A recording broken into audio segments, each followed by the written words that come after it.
I've got an itch I can't scratch, I'm missing a piece that completes a whole part of me, an open wound scar to see. Everybody come here, gather round, welcome to the freak show, the best in town. What the hell's wrong with me? I don't get along with anybody, honestly. I've been living in my own head constantly, thoughts jumbled round, think I need a new lobotomy. Wait, all these thoughts are too negative. I don't wanna get lost in the sedative. Gotta show them what I got, I'm competitive. You know I'm about to go off, I won't let them win, I'll take a stab. I wanna chase a bag, I wanna weigh, I can change all the things I lack. I gotta face the facts, I got a taste in that. Got me obsessed with the rest, I got an itch to scratch. I'll give up everything.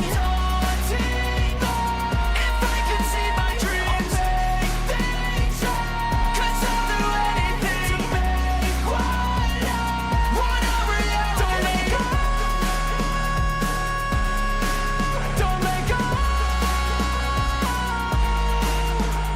I'll make things right. 'Cause I'll do anything to make one a reality. I just wanna find a way out, sick of the venom in my brain. Running from the past, wanna escape my pain. I just wanna be a better person, I deserve this. I just wanna break these chains. Always asking for greatness, true to myself, I never fake it. Seen no many ones that are so they get famous. And when I say the truth, most really can't take it. In spite of everything I've been through, I'ma make it. Fake friends, but on my downfall is toxic. Day one, started to outlaws for profit. Now all I do is write verses, no talking. All I do is put the work in, no option. This was everything I ever wanted. Created a legacy off of me, just being honest. And the fake ones hate, but it's all to no avail. They wanna see me lose, but you know I never fail.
Oh man, do we have some fun stuff today, guys. Damn this fucking camera, dude. I'm gonna fucking strangle this. Strangle this camera. Oh man, here we go. Okay. Okay, we're good. Oh, what the hell's going on with this camera? Oh, what's that? Much better. Okay. Alright. Lots of fun new things today. I saw that Fox did a little talk about Hassan Piker, and apparently Asmongold being suspended for a week has had major backlash on Twitch. So, boys, it's a new day.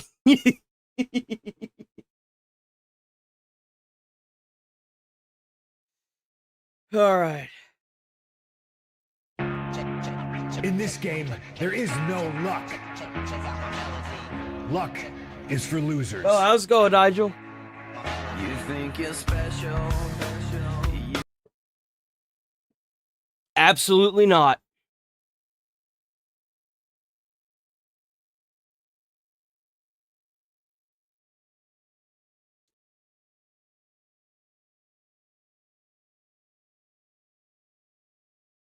Damn, it's kind of crazy to see The Rock back in the ring.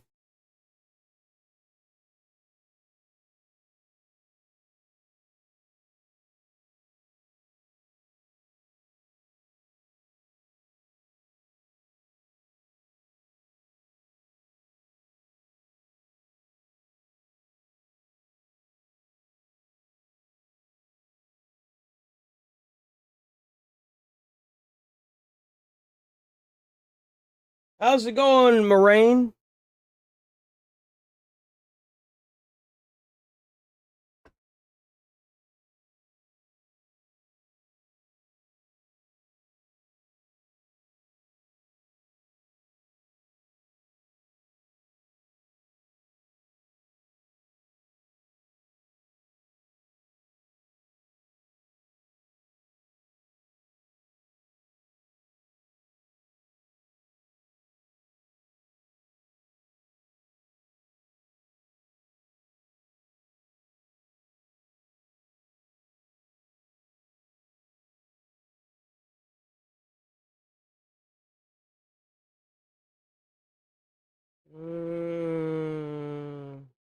The hell is this? This looks like it might be a little fun. What is this? It's a fragile balance. The light burns, the darkness drowns. You keep to the narrow road between. But what of power? Power in hope. Power in rage. Power beyond your dreams Dang, you sounds like you kind of busy this morning, Sticks. and fears. It was always there. Buried That's all good, man. in your shadow. That is all good. Oh, ew, what the fuck? Oh, this game's stupid looking, dude. What the fuck? Oh, excuse me. Ooh, Mouse PI for hire, boys. You know we gotta watch that.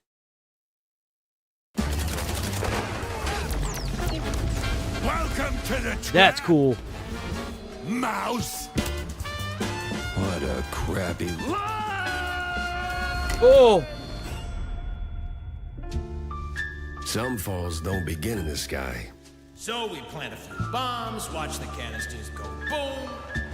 Mine started a few weeks back. The sky was just the exit wound. Hey, watch. Welcome to public transit, bub. It didn't seem like much at first. Wasn't even sure it was a case. What you need is a big one. And this, Mr. Pepper, is the big one. But I won't die, right? What? Something within me, I don't know, old instinct maybe, said turn back.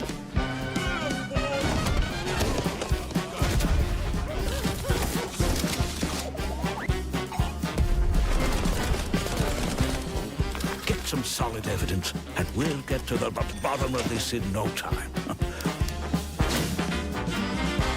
Tammy, ain't you a sight for sore eyes? Don't go count your mice just yet. They're coming. Just shut up and keep firing.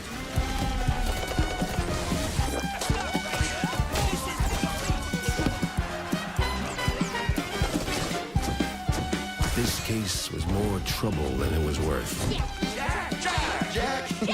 But, well, trouble is what I do.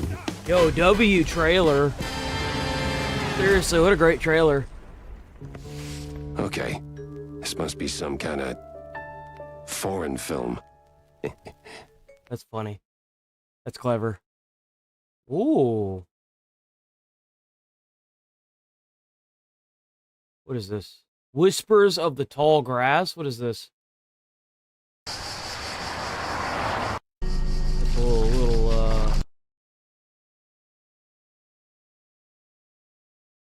No. Okay. Whatever. We didn't really expect much from that. So here we got the Critical Drinker talking about how they could fix Wonder Woman or what is it? Supergirl. Why the hell did I call it Wonder Woman? The fuck? Man, I must be on something today. Okay. Boop. All these controversies and bad press swirling around James Gunn's Supergirl not by James Gunn got me thinking to myself, surely there must have been a better way to do this. Surely There's always a better way to do this. But whenever you're trying to wrap your entire movie career around ideology, well, let's just say, mega minds at DC could have found a way to introduce this. whoever he got this from is a genius, by the way.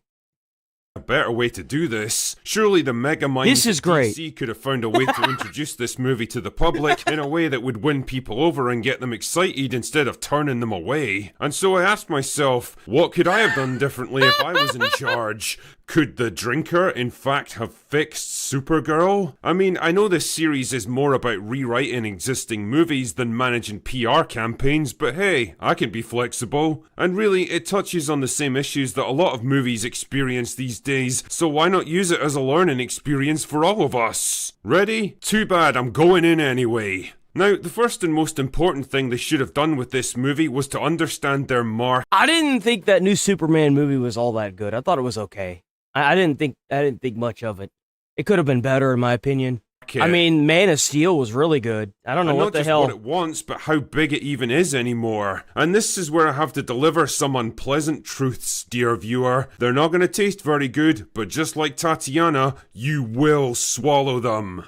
And in the end, you'll thank me. I mean, she never has, though. Truth number one.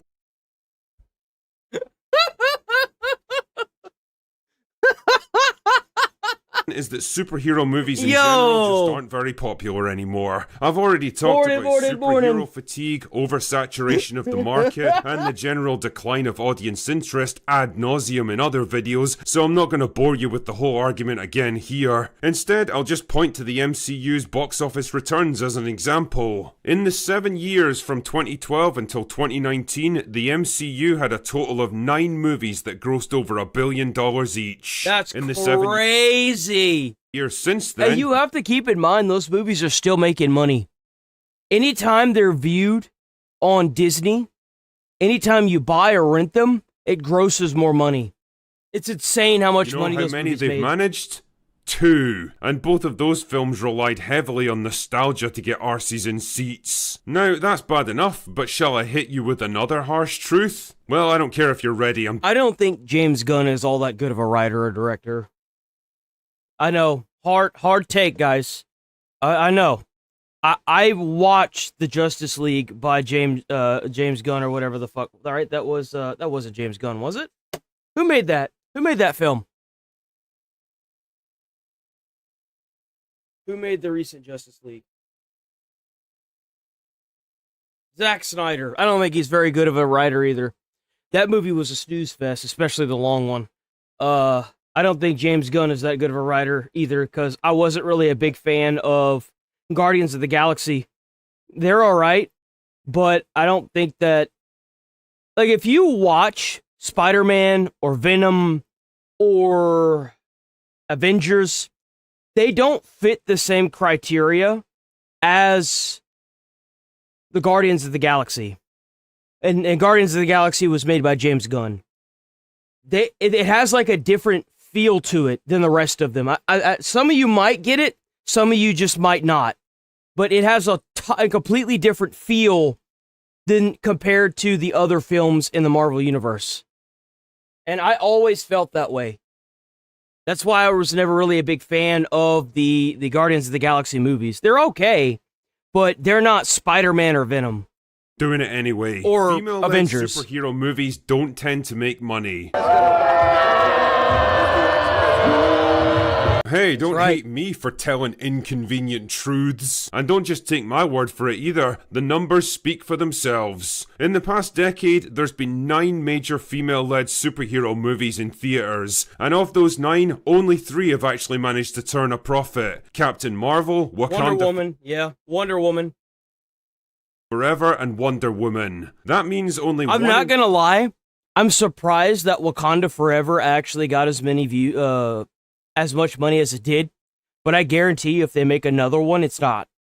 Because I don't think I've heard a single person say a good thing about Wakanda Forever. So I think they might have burned that bridge too. 3 female-led superhero movies from the past decade have actually succeeded. And same thing with Wonder Woman 2. Wonder Woman 2 didn't really do all that good, and from what I understand, the first one is obviously way better. I've seen the first one, and I've seen the second one, and the second one was pretty bad compared to the first one.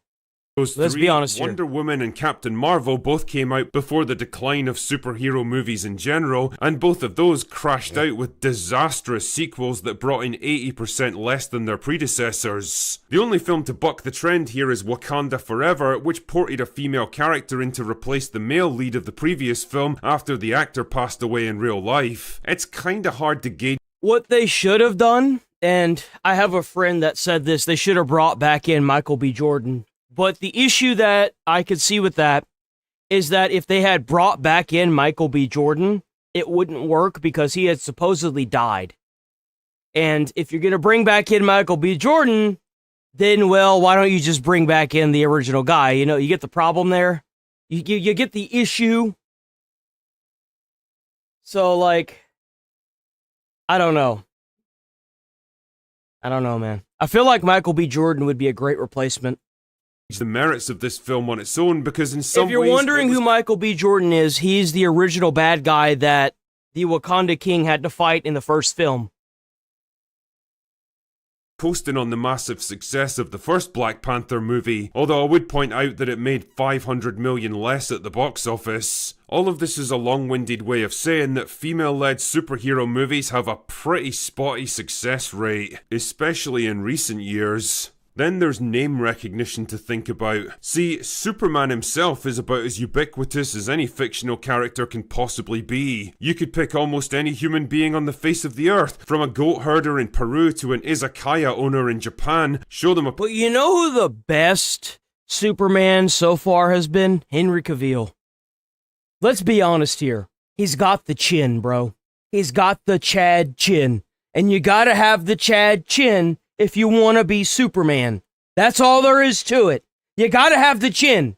Picture of Superman, and they'll probably know exactly who he is. He's had endless... Bro, gotta be up there like, the what's his name from Timmy Turner? The Crimson Chin?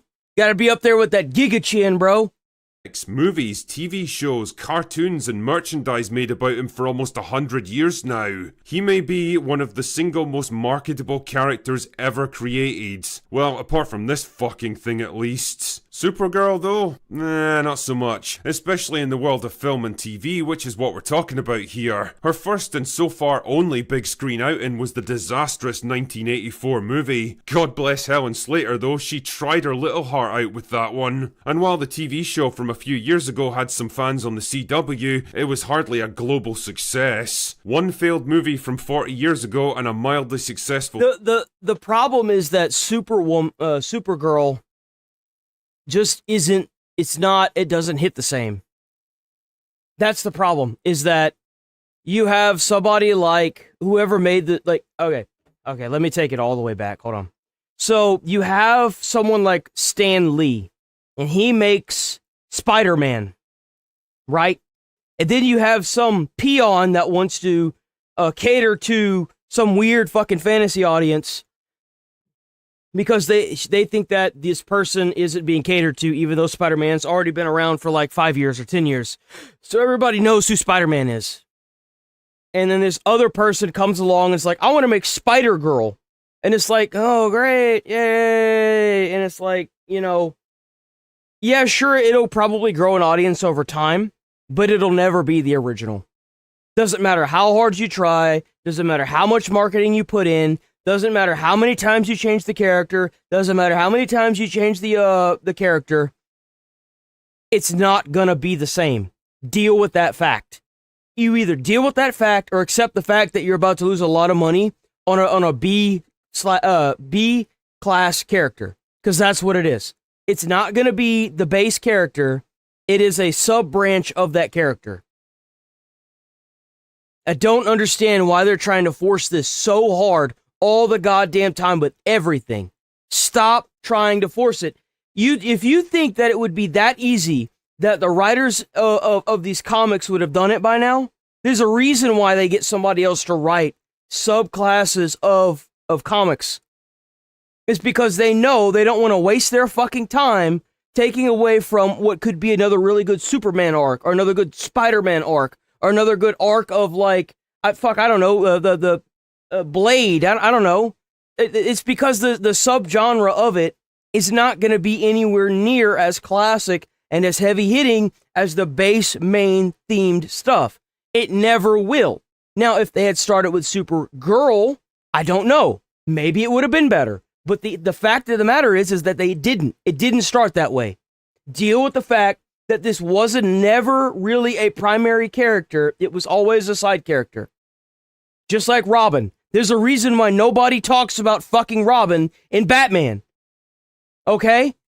And there's a reason why you don't see Robin the movie. Why? Like, come on. How is this so hard to understand? TV show don't exactly launch a character into the public consciousness. Now, all of this is relevant because Superman, based around a far more popular and well-known character, in the movie that was supposed to relaunch an entire... I don't think the John was crap. I think that it's just a bunch of stupid-ass millennial writers that came straight out of college that are ready to push their ideology from all these pencil-pushing fucking teachers that have pushed their ideology in schools and college. That's what it's boiling down to. That's what happens whenever you don't pay the teachers enough. You get a bunch of dumbasses, and you get the handful of teachers that want to do the right thing, but then you got a lot of these idiots that don't know what the hell they're doing that just want to push ideology in schools. There are really good teachers out there that want to be educators. And then there are a lot of teachers that shouldn't be educators, but they have to be accepted as educators because nobody wants to get paid the amount of money they're getting paid. It sucks. The new universe of DC on film barely scraped its way to $600 million last year. That is not a good result, no matter how people try to spin it. And realistically, it's probably as good as it's going to get for DC now. Does Disney own DC? Actually, didn't they just get acquired? Does Disney own DC? No. Who owns Warner Brothers? Paramount Global. Who owns is Disney under Paramount Global? No. Okay, so they're not connected. It's not Disney. I think it's safe to say that Supergirl is going to make less than that did. It's just a question of how much. The reality is that regardless of its creative merits, and that's debatable right now, a movie like Supergirl is weak. It's a lame duck. The only way it can succeed is by using what I call the Captain Marvel doctrine, riding the momentum of a strong and successful franchise and convincing audiences they just have to see this film. I hate that actor. I hate the actor. I hate the fucking the character. I hate this character. I hate Captain Marvel. I can't stand the actor for it. I love that whenever she's sitting in a chair and she's getting asked about like stuff about the characters, and the first thing that comes out of her mouth is, yeah, she's the strongest character, and I'm like, oh my god, piss off. Marvel doctrine, Weirdo. riding the momentum of a strong and successful franchise and convincing audiences they just have to see this film if they want to understand the big overarching story. Now, that worked great for Marvel back Anything we can do to put a female lead as the strongest, right? 2019, but sadly, it's not 2019 anymore, and this ain't Marvel. It would have made infinitely more sense to give the heavy hitters like Superman, Batman, and Wonder Woman their own solo movies, team them up for a money-spinning Justice League crossover, and then start introducing B-tier characters like Supergirl in the next phase, when presumably you'd have enough commercial momentum and fan goodwill to actually support them. What I'm saying. And that's the thing, is that the individual films have to be good. They have to be good. They can't be slop. Here is that if you add all these different factors together, the challenging market for superhero movies in general these days, the historically low success rate of female-led superhero flicks in particular, and the lackluster state of the franchise it's now part of, then the chances of box office glory for Supergirl look about as likely as Gal Gadot winning an Oscar for Best Actress. A more likely scenario is a global haul somewhere in the region of $400 million. Not exactly great, but it also doesn't have to be a disaster either if you keep your budget under control, like under $100 million. Any serious market research would have told them this way in advance. Yeah, like I said, you tried to make Supergirl a sub-tier of Superman into a box office banger, and it was never going to work because you can't even make a Superman movie that's a box office banger. You can't make a sub into a banger if you can't even hit home with the audience when it comes to like Superman. Like, it's not going to happen. It doesn't matter how much money you pump into that movie. They had the common sense, they would have acted on it. Recognize the potential but also the limitations of your film and accept that just throwing more money at the problem isn't going to fix it. Superman had one of the most over-the-top marketing campaigns in Hollywood history. Dude, I love Sucker Punch and Underworld. Those are really good films.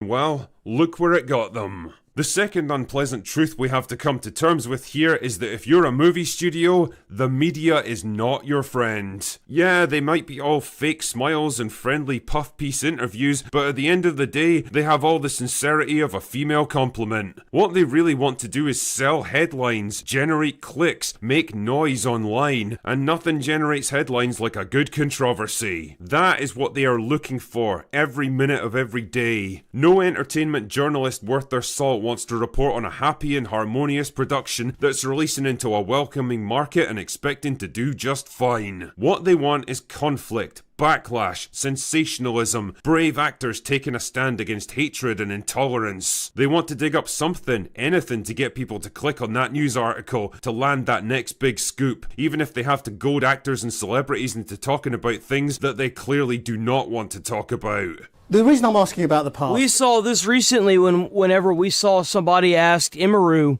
what her political view was on something, and she said, if you're on the internet asking a cosplay gamer person what her political view is, you need to get off the internet.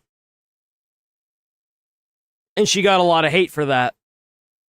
These people are willing to tear down somebody's movie career or streaming career simply to get clicks.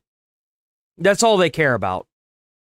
Like, if you are an actor, the last thing you should be doing is getting involved with politics. If you are a content creator and you don't have to turn to politics, then don't. Do your own thing.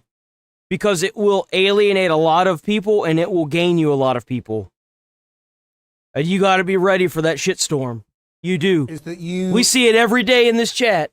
You've talked in other interviews again about your relationship with your father and Robert Downey Jr. all of that in the dark periods you entered and taking drugs and drinking and all of that. And I just wondered whether you think you're free of all of that, or whether that's still something. I'm sorry, I really don't. What are we doing? Case in point, there it Millie is. Alcock's. There it is. That's one of the reasons why Clav got up and walked out on interviews. Like, you have to realize that whenever you're asking somebody that is there for one reason, something that they don't want to answer, like, when did an incent become implied? If you're an actor and you're being harassed or asked a question that has nothing to do with the movie you've been in recently, or you as a person, when it comes to like upcoming movies, new movies, your thoughts behind movies, or your ability to act in your career, and it immediately turns to politics, just get up and walk out of the room. Don't even, like, you are famous. You don't have to sit here and play ball with these B or C list article makers. That's why Clav, anytime he gets brought in for something and he agrees to something and they start asking him for like what his politics are, he gets up and he walks out. You know why? Because his loyalty is to his audience, not to these legacy media companies. A lot of people don't seem to get that. Whenever you have more viewership than the daily streaming or the daily legacy media broadcast, you're already better than them. You don't need their opinion. You shouldn't care about their opinion at all. I'm sorry, I really don't. What are we doing? Case in point, Millie Alcock's recent statements about being a young actress in not one but two major franchises, House of the Dragon and now Supergirl. Now, that was all part of a much bigger and longer interview that covered all manner of topics, but the moment she happened to mention the reaction to her as a woman online, well, guess what every major news outlet decided to lead with? And the thing is, it didn't have to happen that way. All she really you know why Robert Downey Jr. was able to do that? Because he's a very respected and respectful, there's the key word there, respectful actor. He knows what to do and what not to do. He's expected to do what he knows he's supposed to do. And he's expected to take his fucking shoes off when he's in someone else's house if they ask. And you know what he fucking does? He does it. Robert Downey Jr. is one of the most respected and highest paid grossing actors in Hollywood for a reason. Robert Downey Jr. is a gym and a pile of shit. That's why. to say was, fans are free to think whatever they like. All I can say is that I gave this role my best shot, I'm grateful for this opportunity, and hopefully people will give the movie a fair chance and judge for themselves. It's simple, it's humble, and it's uncontroversial. It's not going to win you any fans in the news media, but it's not going to turn your own customers against you. And at the end of the day, those are the important ones. And all of this brings me to my third and final unpleasant truth here. Actors can fucking kill your movie. It's Hollywood, baby. Actors today don't just have to perform in the film anymore, they also have to be borderline professional hype men, PR gurus, salesmen, raconteurs, and politicians all rolled in. There's only one thing that today's artists, or today's actors have that they didn't have back then. Think about the Three Stooges. Think about the comedy that was there. Think about how all of them could sing and dance. Like dance. Tap professionally. Do ballet. Sing and play every instrument. These actors nowadays don't even have to do that shit. Like whenever you were an actor back in the day, I'm talking back in the day, you had to do it all. You had to do voice impressions. You had to be funny. You had to be really charismatic. You had to tap dance. You had to sing. You had to write songs. You had to act. You had to do everything. You had to do your own stunts. Like, the talent back then would put these people to shame. If you didn't have talent and charisma, you didn't go far. Period. That's the thing. Like, they complain about the stuff they have. It is so much easier to be famous now when all you got to do is make sure that mommy and daddy has enough money to send you off to acting school. It's garbage. I hate this mentality. Like, and then you've got cameras and shit everywhere, and if you look a type of way, you can, just imagine if you didn't look handsome or you didn't look sexy back whenever everything was black and white. You were almost guaranteed not to be successful. If you weren't handsome or sexy, you had to be funny. You had to be. It was the only way. To one. And with an entertainment news complex that's always sniffing around for the next headline, one fuck up is all it takes to derail a film's entire promo campaign. Now, I'll admit that some actors are better at this than others. Some are master bullshit artists who can Man, it's crazy to think that The Rock isn't muscular anymore. He used to look like the guy that would break bones. Now he looks like the guy that hires somebody to break bones. It's insane to think that he can't do weights like that anymore, man. It's crazy. He still looks good, but like, he ain't buff no more. It's so creepy to look at. For hours without really saying anything. And how quickly he lost his muscle mass too was shocking. Good doing it. Others can effortlessly deflect attempts to bait them, using charm and a bit of verbal panache to get the conversation back on track without making things awkward. I'm curious if that's comparable to this sort of world, this culture of toxic fandom, where like if you make a movie, especially if you make a superhero movie, like you have great intentions, but there are always going to be a small yet vocal group of people there can kind of just be toxic. It doesn't. I understand what you're saying, but when it comes to fans, it is a fan's right to have whatever opinion they want to have. That's right. And people are going to be upset because... Remember, you're never going to make everybody happy. That is retail at its finest. You can try to make the majority happy, but when you start catering to the minority, you've already lost the game. You're not going to make everyone happy. That is a fact of life. The sooner you get with that and you understand that, the sooner we can get back to making good films. When you're talking about books or games, because you're never going to be the exact person who they had in their head or who they played on Witcher 3, for example. Yep. I don't necessarily consider that toxic. I just consider that passionate.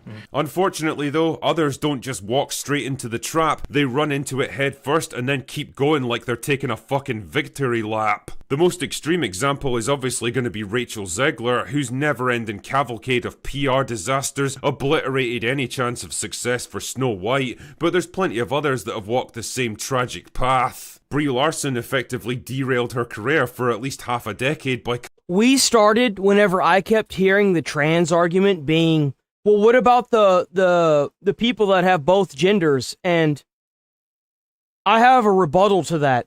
If you don't know what that's called, you don't deserve to talk about it. There is a name, there is a scientific name for that type of person. And if you don't know what it's called, you haven't even begun to start the process to cater to them, therefore you should not. That should not be something that your little simple brain should be doing. Because that tiny fucking minority should not alter the entire course of every country in the world. I'm sorry, but it's not going to happen. Coming across as prickly, same thing with aloof, movies. Combative, and about as likable as a shit sandwich during her Captain Marvel interviews with journalists who were only too happy. Nope, you're still wrong. You're still wrong. That's not what it's called. There will be a small fraction of people that will get the original term for it. To feed the controversy, and all of that negative PR came back to bite her big time with the Marvels. Only in recent years has she finally realised these people are not on her side and they never were, and the only correct move is not to play. Sort of outspoken and very vocal advocate for Time's Up and Me Too. I'm curious how you feel about Johnny Depp's film opening the festival, and do you plan to see it? You're asking me that? Yes. I don't know. I'm sorry, I don't understand the correlation or why me. Yeah. It's just like gay is happy. I'm sorry, but there's never going to be a time where you're going to convince me, no matter how many times I Google it, that gay means that you like men. I'm sorry. The original definition was happy. That's why if you listen to songs, pretty and witty and gay, it's in the song. Happy. Pretty and witty and happy. It's the same thing. Hermaphrodite is the original term. It comes from Greek. It's Greek. Everything we learn, everything I learned in EMT came from a Greek meaning. You don't even know what it's called. I don't even give a like. Whenever I learned it was 3 years ago. In 3 years ago, we were being told the base of everything. This new shit they got now, I guarantee you, that shit won't even fly in EMT. It won't fly as a doctor. You can call it whatever you want. You can change the definition as many times as you want, but it stemmed from somewhere. And us old dogs, we know where it came from. That's how I know you don't know what you're talking about. Everything that has to do with EMT or paramedics stems from Greek mythology.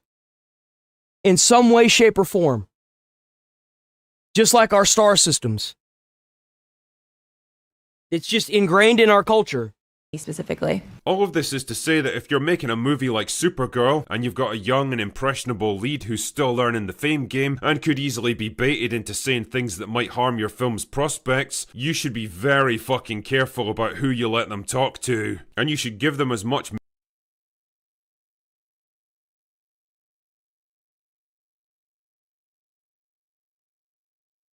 Damn, they out early, huh, boys?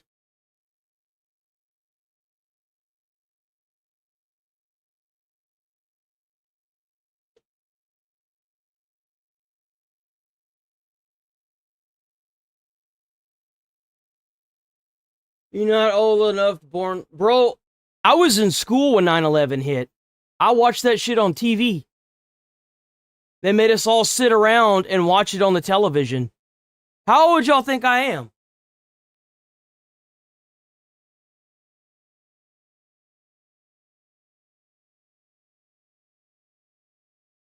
I got to watch the second plane hit the tower live. The fuck? How old do you think I am?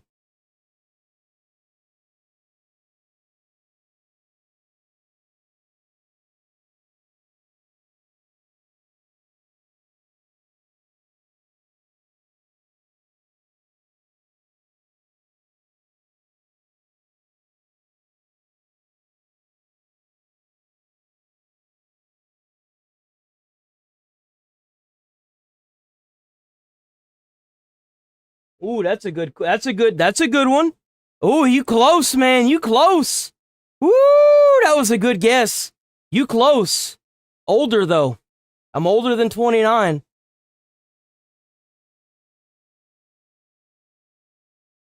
That was a good guess. Bro.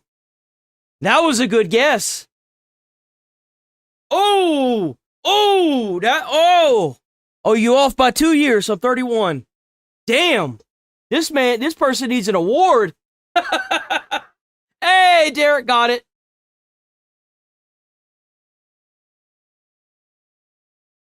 Slipknot knows it.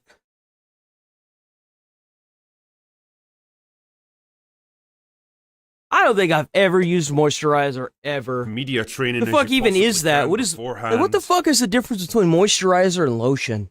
I've never understood that.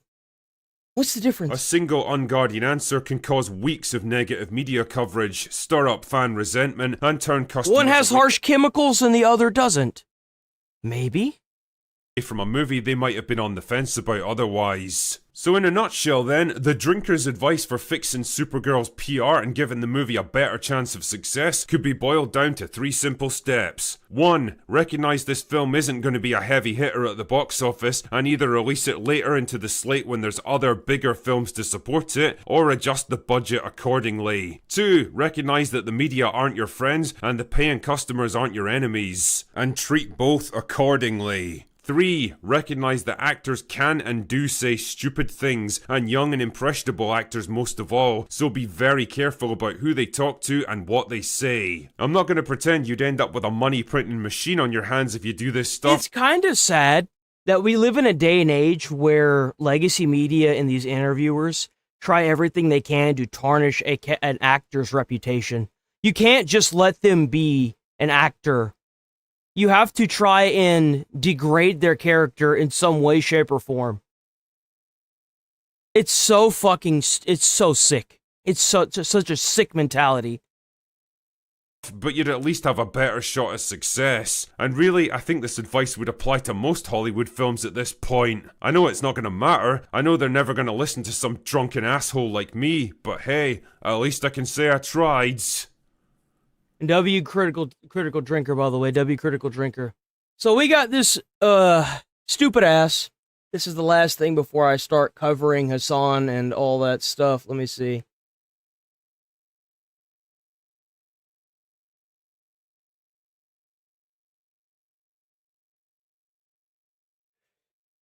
Some person decided to burn down a Walmart. And then they posted about it on social media because they're idiots. But I know enough to guess with a high level of confidence that you've been angry before. Unless I got the Dalai Lama watching or something, I bet there have been moments in your life where you've been fuming, extremely angry. It's natural. It's normal. I mean, Jiminy Christmas, earlier today, I was angry. I was driving and a spider went across my windshield. And it was a rather large spider. This puppy was set to Wumbo. And I don't have Don't even talk to me about Dude, I remember one time, this happened to me one time. I damn near shit myself. I kid you not. It was in the visor. And I didn't pull the visor down. I started driving. Thankfully, I was still in the neighborhood, right? And this big motherfucker starts crawling its way out above the visor on top of the roof. And I look up and because I thought I had saw something moving, right? And I was like, the fuck is that? And I look up and it's just this big ass fucking spider. I have never moved so methodically in my life. I slowed that car down so quietly and immediately jumped out after I threw it in park. I was gonna swat it, but then it kind of crawled up onto the fucking top, and I was like, just stay there.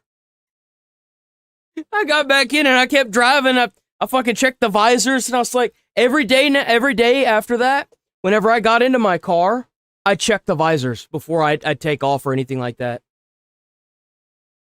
phobia or anything, but I don't like them, and I certainly don't like them on my windshield. So I pulled over, and in my cup holder had a receipt. So I thought that'll be good enough. I'll just blast it with the receipt. And as I go to do that, it hits me with like a running back move. It hits me with like a double. I don't think we have wolf spiders here in Texas. I don't know if we do or not.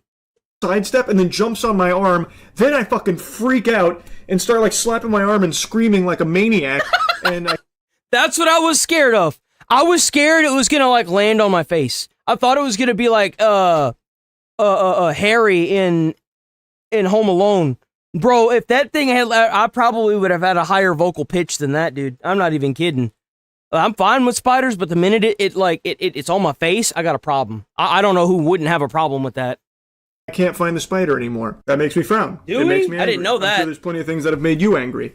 But have you ever been so angry that you light a 1.2 million square foot warehouse on fire and will most likely spend many, many years behind bars for it and film the whole thing for Instagram? Probably not, I would say. Most likely no. But I did just hear of someone who did. And it is a fascinating story because the anger makes sense. Like the reason why this employee was angry, I think a lot of people... Remember when I said that this problem was going to get worse?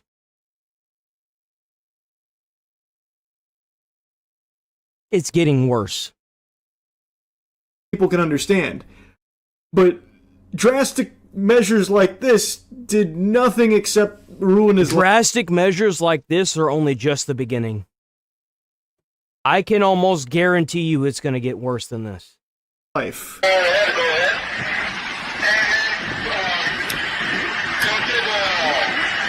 This is the video of him doing it right here. Should have paid us enough to fucking live. You know, we may not get paid enough to fucking live, but these bitches dirt cheap. All you had to do was pay us enough to live. All you had to do was pay us enough to fucking live.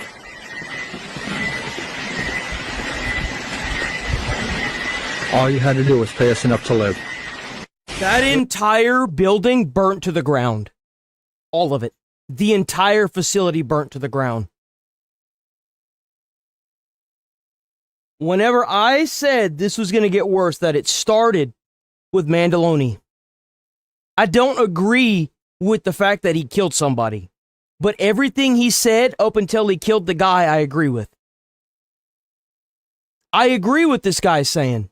I don't agree with burning the warehouse down. I agree with these kids that are going out and doing this teen takeover stuff.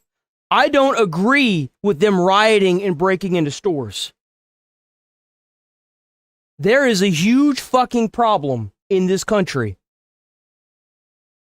There goes your inventory. This is a Kimberly Clark warehouse. You've got people like Mandaloni calling out healthcare. You've got these teens that know that no matter, even if they go to college, the market's just going to be saturated with a lot of people with degrees and masters that are going to be working at Walmart. And then to boot, you've got the common workers that are tired of working for these companies and not being able to support themselves and having to get 2-3 other jobs just to support themselves. This is only the beginning until they fix this problem. House that apparently served 50 million people. It was located in California, and a disgruntled 29-year-old employee filmed these videos, posted them on Instagram of him. You can conform 100 people, but remember, there's always going to be one person in that group that you're never going to brainwash into being your servant. There's always going to be one, especially with a country filled with 3 million people. Like, there's always going to be somebody that knows full well what's going on and wants to go out of their way to make sure that you can't do it to somebody else. And I don't agree with that. What should happen is legislation that puts the strength back into the workers or gives them the ability to live without requiring them to work. Because let's be honest here. If you think that these companies are training people to use AI so they can continue hiring workers, well, I hate to break it to you, but these people that are working with AI are literally training their replacements. It's already started happening. They are already firing artists. They are already telling artists that they're getting hired to train an AI so that way they can inevitably be fired. They have fully automated fast food restaurants. They have fully automated Amazon warehouses. They already have fully automated car manufacturing. Elon Musk did that. The day and age of the workforce is coming to an end. And if you think these multi-billion-dollar companies are going to sit there and keep your job on life support so that way they can keep funneling your living, you've got another thing coming. They will find a way to get rid of you. And that's just the fact of the matter. Lighting it on fire, and it completely fucking torched it. It like incinerated this whole facility. Pretty fucking stupid plan. Extremely dangerous. Could have easily killed people in the warehouse. The fire could have spread outside of the warehouse as well. It's California. California fires, like, that spreads a lot. This could have caused so much more damage, destruction, and death in this like raging inferno that he created here. Again, thankfully, nobody was injured in that fire. No firefighters or none of the employees. They were all evacuated safely. So, Nick, we should note you were just listening in on that news conference. That's why we couldn't go right to you. So this employee, a 29-year-old, did they say what he did there at that plant? It's unclear exactly what he did. What we know is that they house lots. No, and you're right. I'm not advocating for that. That's what I'm saying. I agree with the thought that goes in behind it. I don't agree with, killing somebody or burning shit down or rioting. I don't agree with that. Never said I agreed with that. And let me tell you why. If you assemble a group of teenagers and you start rioting, what do you think they're going to do? They're going to take away your right to peacefully assemble. If you sit there and threaten CEOs and then you go out and kill them, what do you think's going to happen? They're going to take your ability for freedom of speech away and take away your guns. If you sit here and burn a warehouse down, well, you've just given them a reason to fire all the workers and hire robots. What do you think the outcome is to this? These people that do this are thinking of the small picture. Whenever that guy killed the CEO, the Mandeloni guy killed the CEO, you know what happened? Nothing. The chairman, the board that owns that company, replaced the CEO the next fucking day. You don't solve this by thinking in a narrow space. You got to look at the big picture. And right now, these people are fucking us. Big time. Of Kimberly-Clark products here. Again, this is a 1.2 million square foot warehouse. Holy, bro. Damn. Bro, I guarantee you, they could have had 50 fire departments trying to put this out and they weren't going to get anywhere with this. This bitch went up like a damn match. Here, so very large space filled with products. We know that they load the trucks up and distribute them. We don't know specifically what that man did. I feel like we have some strong evidence to what that man did. He filmed it himself. I'm surprised it wasn't streamed on Kick. This has become a very common phenomenon where people film or stream themselves committing crimes, in this case, arson. So he made it very clear what he was doing and why. The motive. He was upset with the pay, saying that all they had to do was pay him enough to fucking live, which is a very real problem, something I have yapped about for years, about how so many jobs... Well, they're going to keep blaming it on COVID, too. COVID was 5 years ago. I want y'all to realize that COVID was 5 years ago now. Maybe even a little bit longer than that. COVID's been done and over with. They've just been using that excuse for so long they don't have anything else. Now in the country don't actually pay their employees a livable wage. And it was happening prior to COVID. Don't let these companies tell you that it wasn't. It was. It was already happening prior to COVID. more and more expensive, it's not like the pay is being risen to try and help them, enable them to live. It is a huge problem. But the solution this guy cooked up in his noodle is not the optimal play, because now all he's going to do is land himself in jail. He's not going to be getting... You think it's just the employee wages? There's a section of this that y'all ain't thinking about. Y'all think it's just the employee wages. Think about how much money... What do you get if you're a full-time worker? What does the job offer you if you work 40 hours a week and you're classified as a full-time worker? Health insurance. Health insurance is fucking expensive. Every worker that has to have health insurance is more money away from the company. Health insurance. The reason why they make that shit so damn unaffordable in companies is because the more people that are on it, the more it costs the company. It's literally like having 2 extra workers for one person to have health insurance. That's the cost. It's a scam, bro.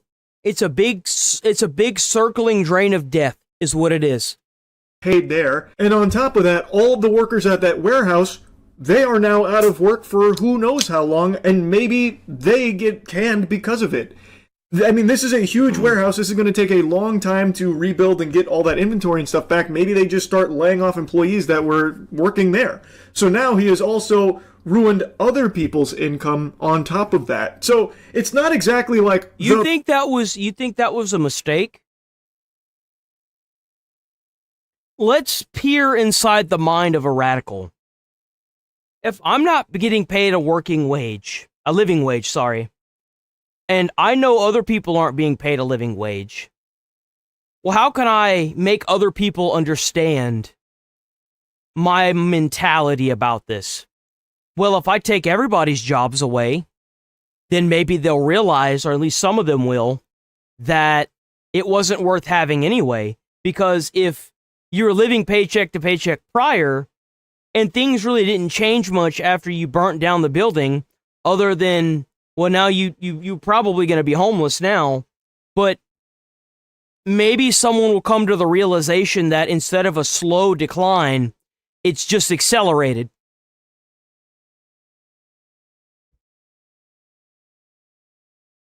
That's the way a lot of these people think, is that they're trying to open people's eyes to this. Best plan that he's cooked up here, as shocking as that is to hear, that arson didn't save the day. It is an issue. His anger is understandable, but this didn't do anything to solve it. It's not like that this company is all of a sudden going to have a come to Jesus moment like, oh, we didn't know that by underpaying our employees.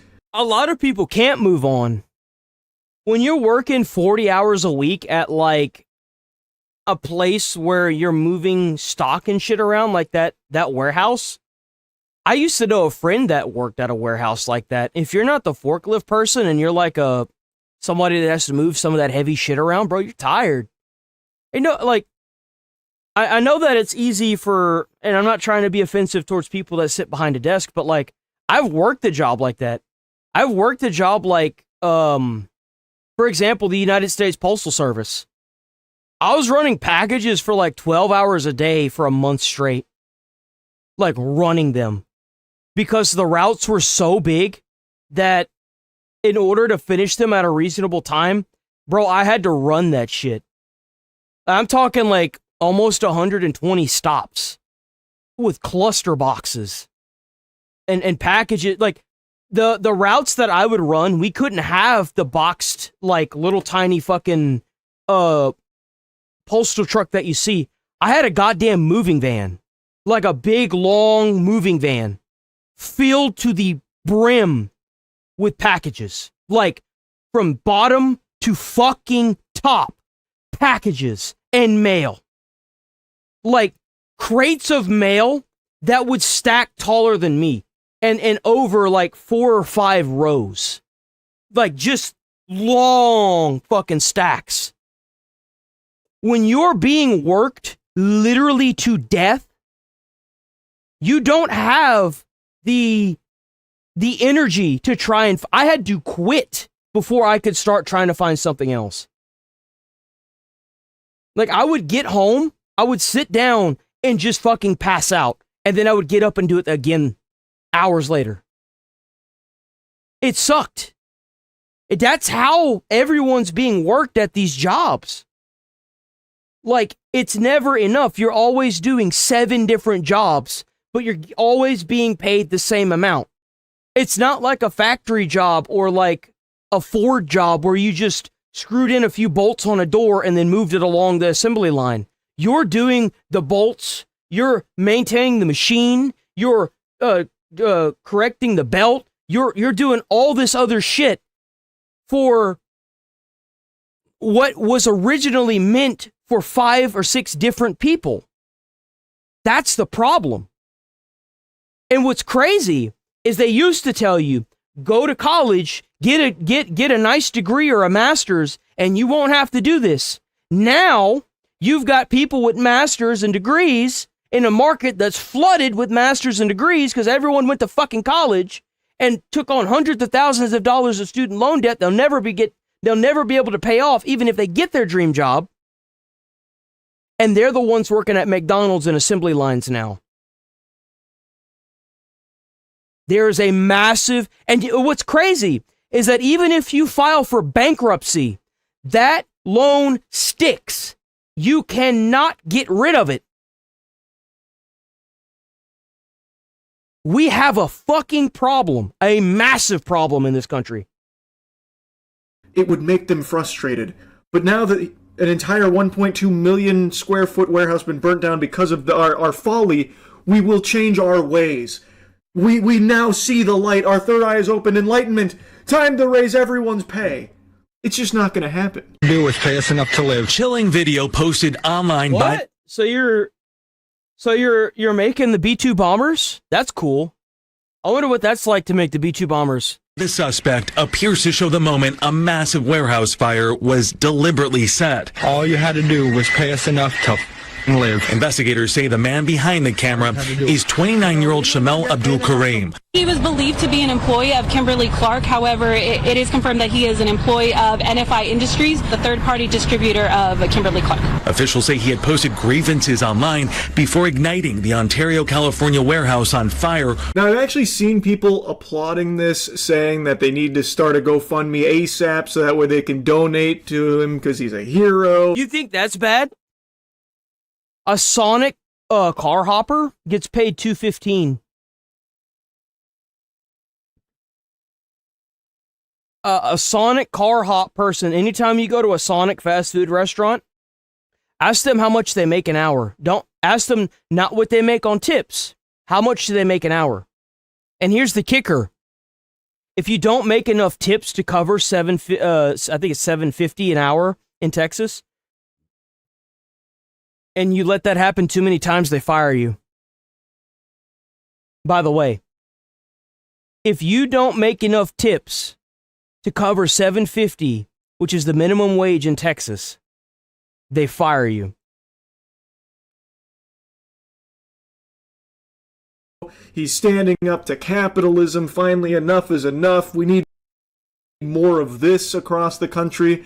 That's fucking ridiculous. That's like actual dangerous, stupid brain.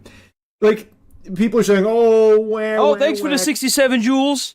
Crying over all this lost product from, billion-dollar corporation, that kind of thing. I don't know how people can be so, out of tune with reality. I worked at Sonic for about a year. I have a friend that worked at Sonic for 5 years. He moved up in management. He was a car hop. I asked everybody that was a car hop. I was a cook, so I got paid minimum wage. I actually got paid above that. They hire, Google it. Hell, what am I doing? I'm wasting my time. Google it. The starting wage is it's dirt, dude. It's dirt. And you have to make in tips up to $7.50 an hour, otherwise you get fired. Google it. I don't have to hide anything, bro. I worked there. I know what it's like. Like, what the fuck? And they don't really make that much in tips. You know why? Because it gets taxed. So a lot of that money that they make usually ends up getting taken away or distributed in some way, shape, or form. So, like, at the end of the day, and that's if they have a good day. You realize that's if they have a good day. So it's, and a lot of times it doesn't even have to do with how good of a, like, I've seen it myself. How, like, it doesn't matter how good of a worker you are. Sometimes people are just assholes. You're going to have bad days. And the fact that your entire livelihood, your job revolves around the generosity of other people is fucking disgusting. Your job should be required to pay that shit.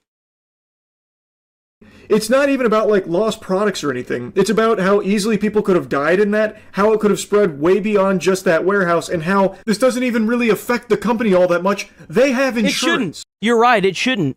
It's dog shit. But these companies still get away with it.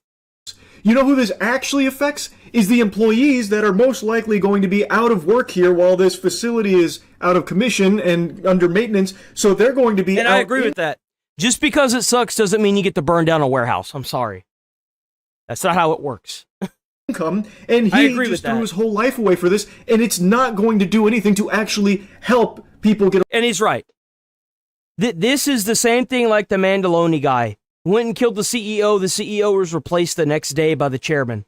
You burned down a warehouse, well, you've just made a lot of people homeless, jobless, and they're just going to rebuild it and it'll be back up in a few years. What have you done? You've done nothing. You haven't stemmed this problem. You haven't fixed this problem. You've only exacerbated it and made it harder for the everyday person. This is not the fix or solution to that. You can't really look inside the mind of a radical, and you can't really reason with somebody that's going to burn down an entire facility because they're not making minimum wage. They're not making enough. It's just not what you should be doing. A livable wage from this company or anything like that. It's just reckless, dangerous, jeopardizing tons of people's lives and safety and the area around him. This could have caused a huge fucking problem. Like I said, it did cause a huge fucking problem. It did. There is no could. It did.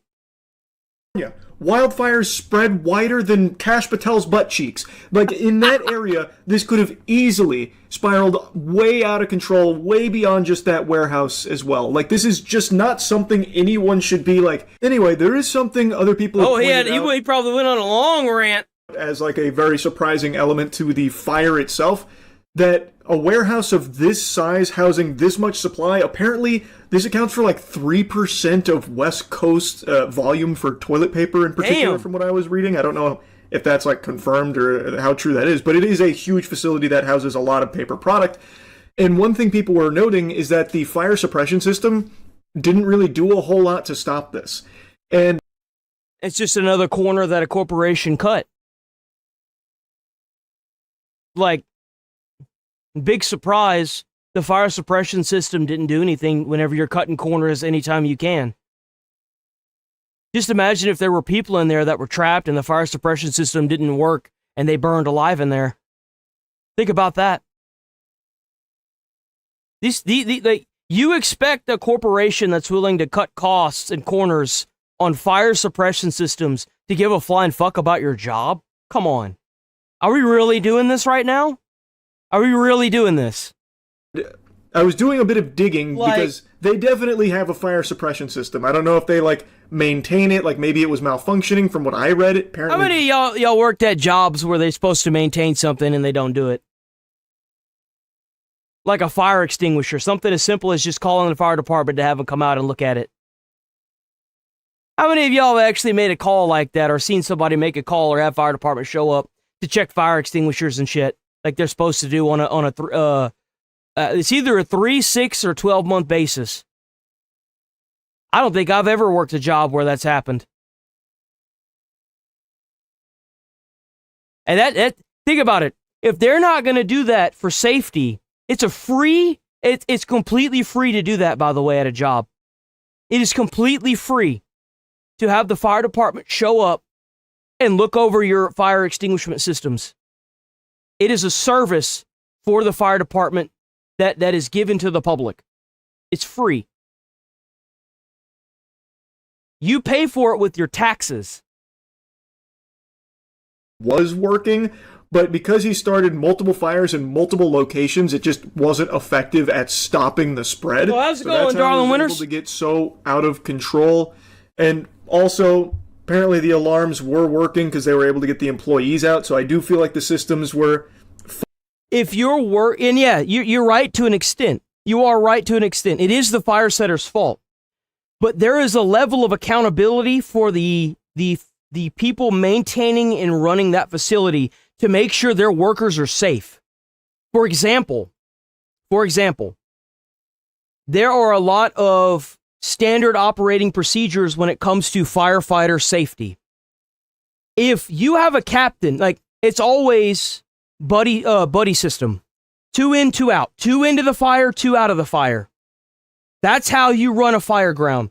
If you have a captain that is standing outside the door to a house and you got a fire inside the house that's going and getting it, or for that matter, in the house in general, and he doesn't follow you into that house, you don't go into that fucking house. Period. You know why? Bro's not following procedure. And you get trapped in there, do you think that sorry son of a bitch is going to go in there and get you? No. He's going to let you burn. It's his responsibility to back you on that line. Or have somebody back you on that line. You have to hold the companies accountable for this. If you have that many paper products in a warehouse, there is supposed to be a fire suppression system that keeps that shit from spread. If you look at that building is a fucking match head. Nothing about that was suppressed. The entire building, from one side to the other, the entire the steel beam system was on fire. Not a single fucking suppression system worked in that entire facility. You have to hold these companies account. Just imagine if there was somebody in that goddamn facility that was trapped in there, they would have died. Whether it had been the fire or the roof collapsing on them. It's not just the what if one of the truck's engines caught on fire and it spread to the facility? Because it's got loading docks for 18-wheelers. What if someone was just smoking and it accidentally caught the building on fire? What if it wasn't a malicious reason and it caught on fire? It happens all the time with outlets. It's not a, oh, what about the fire? What about the protection for its workers? Where was that at? How did it fail so badly that he lit fires all up and down their aisles and not a single suppression system kicked in to put that fire out? That's a fucking problem. Functioning how they were supposed to. It's just must have started a lot of fires that overwhelmed whatever system they have there. Or maybe they... Look, he set a fire here. He set a fire here. He set a fire down there. Where was the suppression system? That's a lot of space. That's a lot of space right here. That's a lot. This should have been simple shit for it to put out. Where was the water? Where was anything?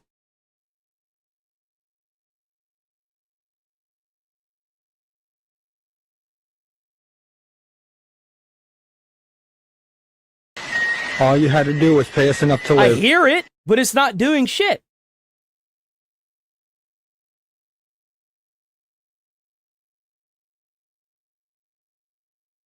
Why is this kid acting like he knows a single thing about fire prevention? Let me tell you why, Einstein. It's because I'm a 31-year-old firefighter. I fought fires for a living. I made $67,000 a year doing it. That's why. I went to college to become one. I've fought fires before. I've skeeted water off of a fucking ladder to put out a fire at 3 a.m. I've put out numerous car fires. I've put out house fires. That's why.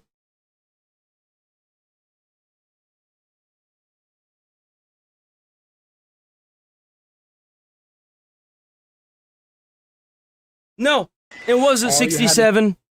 It was like 8,000. It was like $8,000. Enough to fucking live.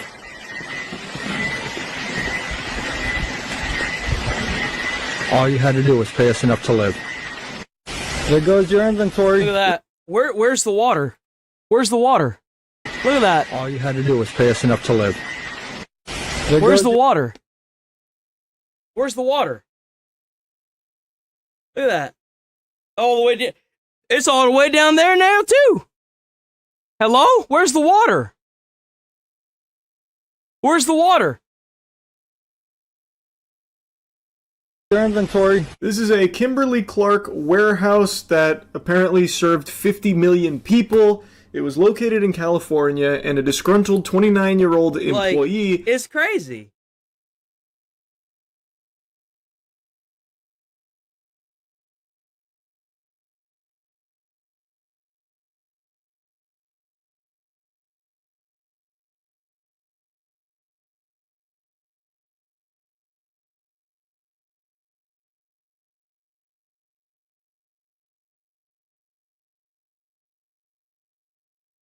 A fire suppression system, if done in the right ways, can put out a fire.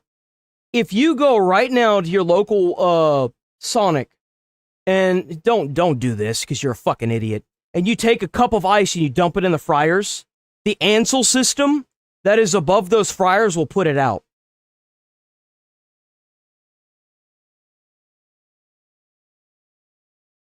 That's what it's called. It's called an Ansel system. It sprays foam. You can come up with every excuse in the world for that system to not do more than allow an entire fucking warehouse to light on fire and burn to the ground. But when it comes down to it, if somebody was trapped in there and they died, it'd be a whole different scenario. Instead of being reactive, why don't you try to be more proactive before someone dies?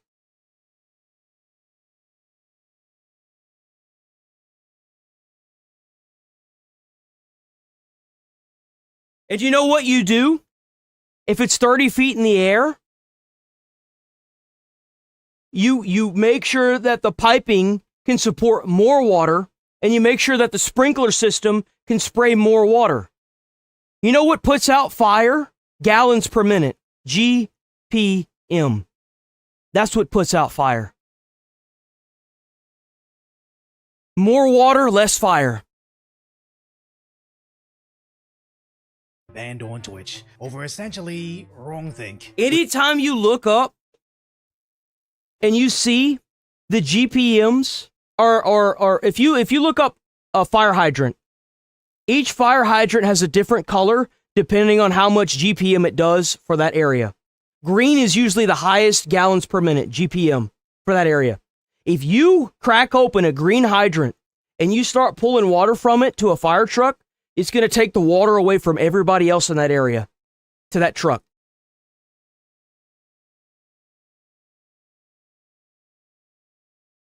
Each fire hydrant you look up, it's going to have a gallons per minute GPM ratio. That's what that means.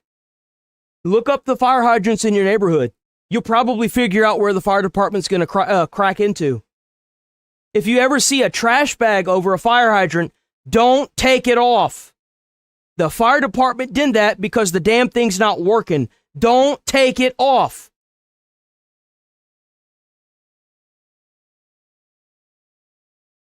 Which is already backfiring for Twitch. They usually go through the neighborhoods and check every hydrant every couple months.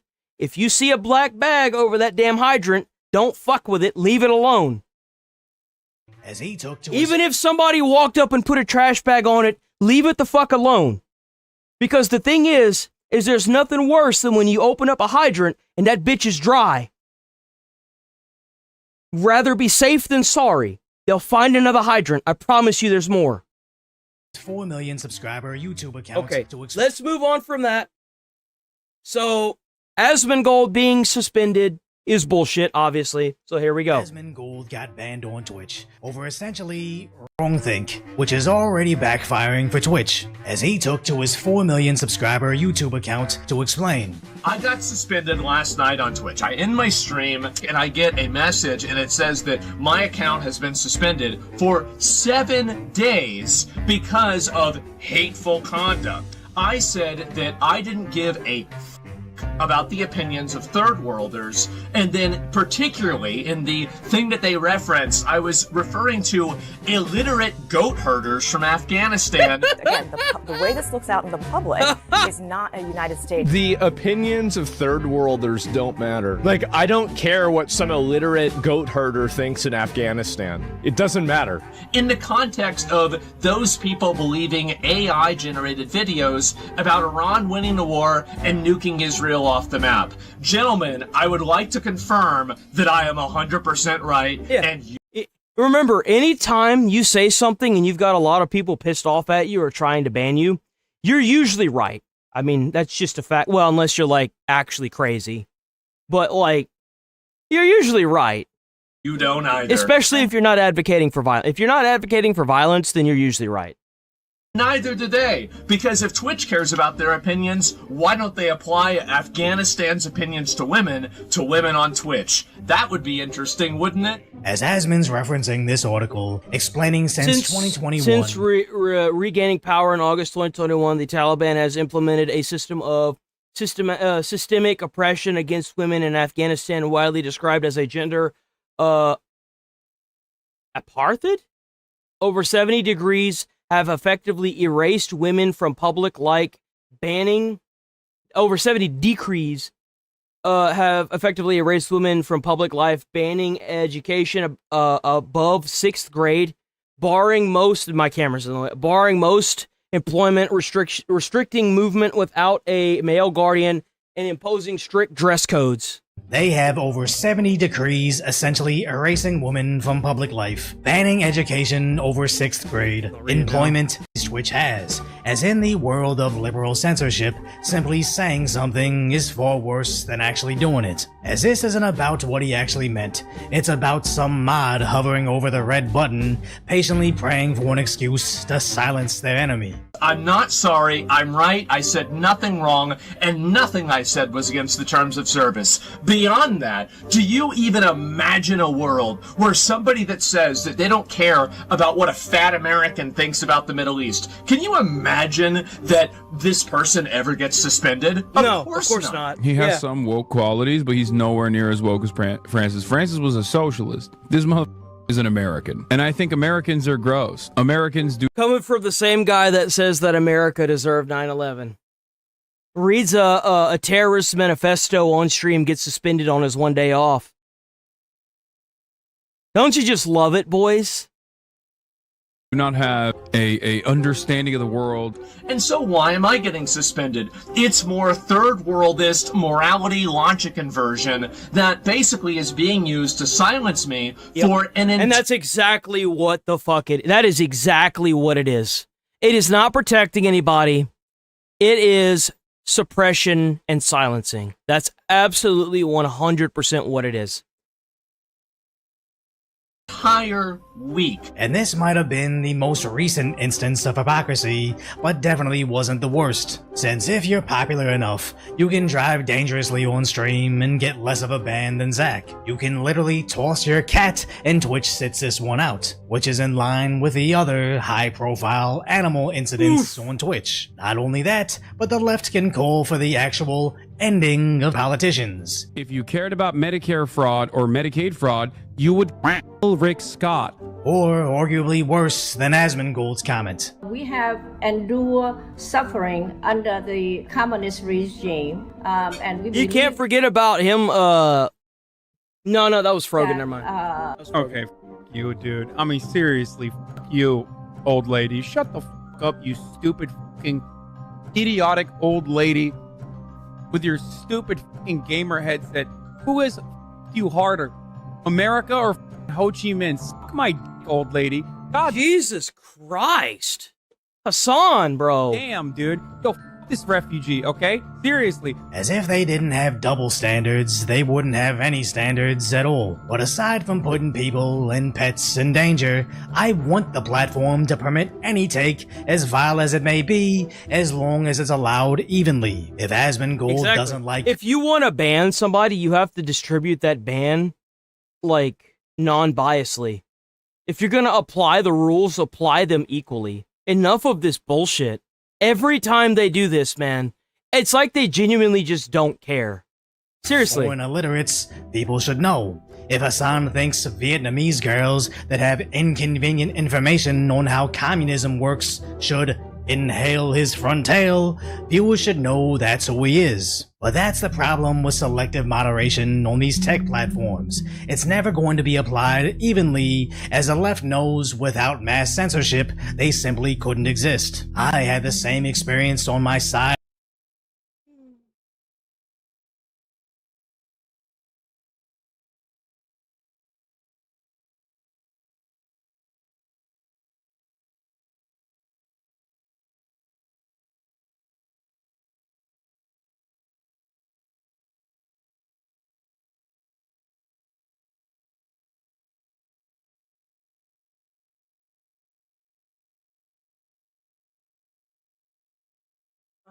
Again, you can say almost whatever you want. Don't use that. Don't use that word. It's racist.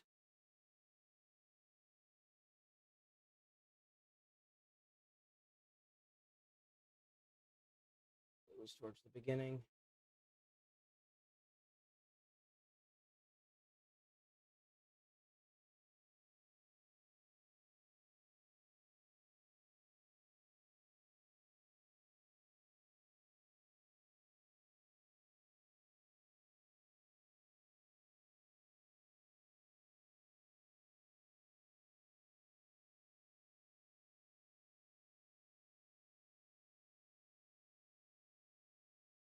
Is it this guy?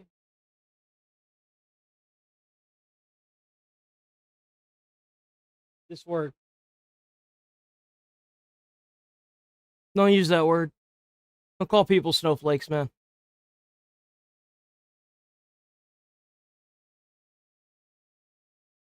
Live stream channel where a video covering a riot randomly got Shit's racist, bro. Don't use that word. Suppressed as sexual content. There was nothing even remotely close to that, but upon appeal and yeah, it's racist slang for white people.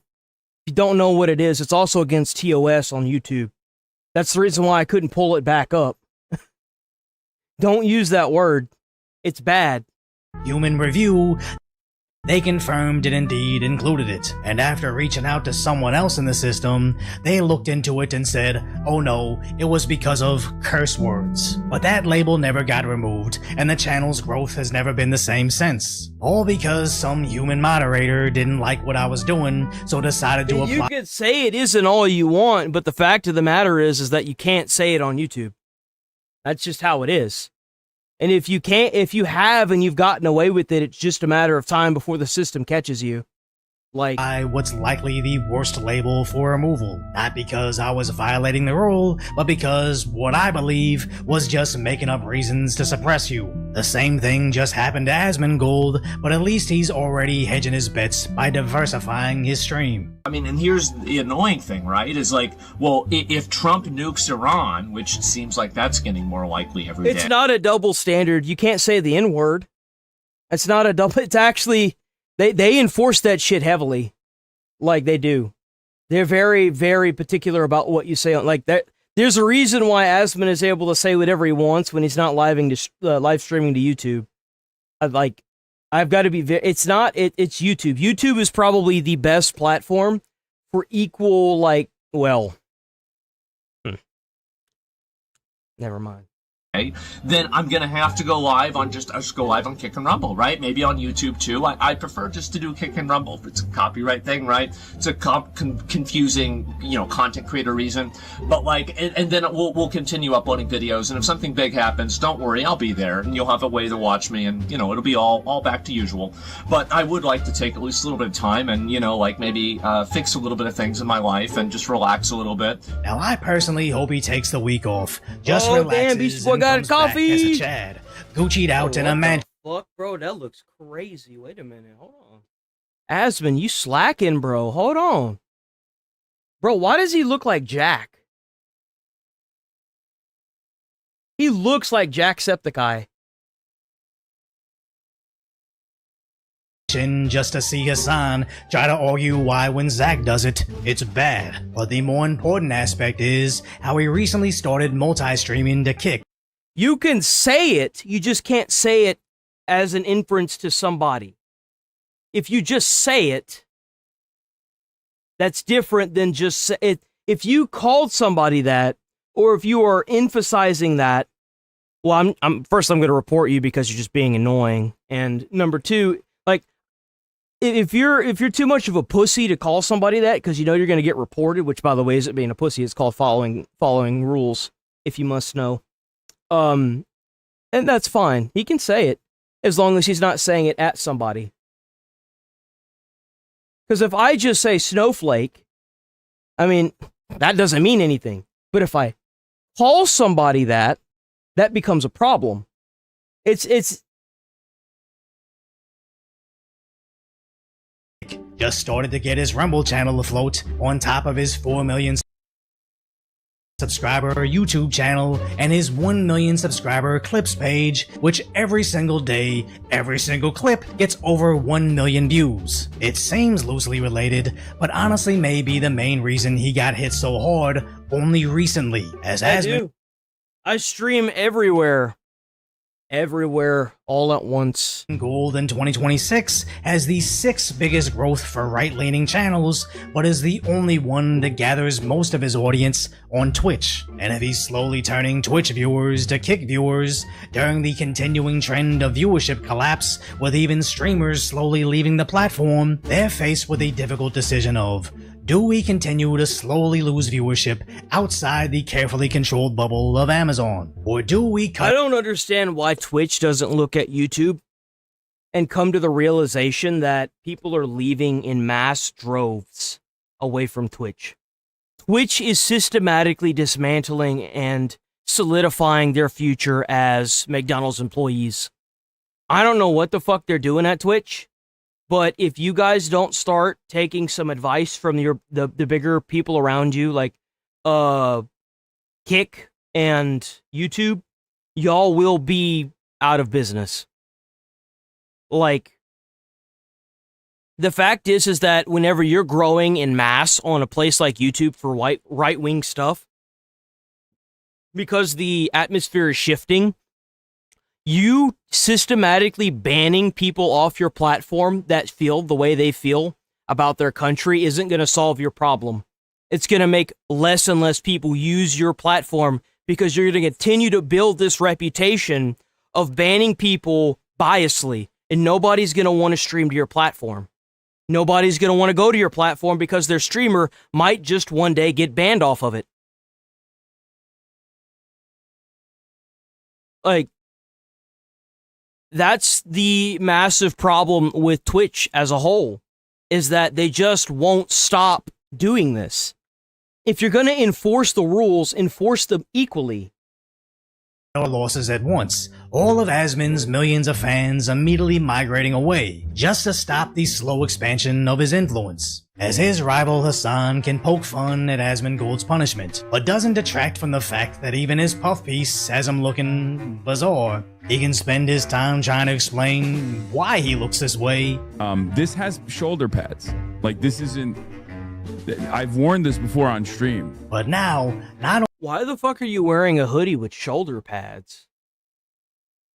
What? Why? Why does a hoodie have shoulder pads?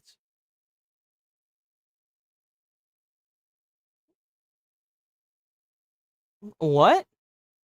Why? This has shoulder pads. Like, this is... Bro, you trying to, like, cosplay a Super Saiyan or something with those big-ass shoulder pads on? Like, what the fuck you doing? Hello? I've warned this before on stream. But now, not only is the right attacking Democrats for affiliating with him, even deep left CNN is denouncing the insane things he said. Quote, it doesn't matter if effing happened on October 7th. Like, that doesn't change the dynamic for me. And Hassan Piker is excusing sexual violence by Hamas terrorists. The issue is that the Democratic Party has been infiltrated by these people that have come from these third worlds and want to change our culture to suit their behavior. For example, when the BBC went to Britain, or not Britain, I think it was UK or Britain, it was somewhere over there, and talked about how dogs were being catered to too much in restaurants and areas. These people don't want to assimilate with the culture they're in. They want to take it over.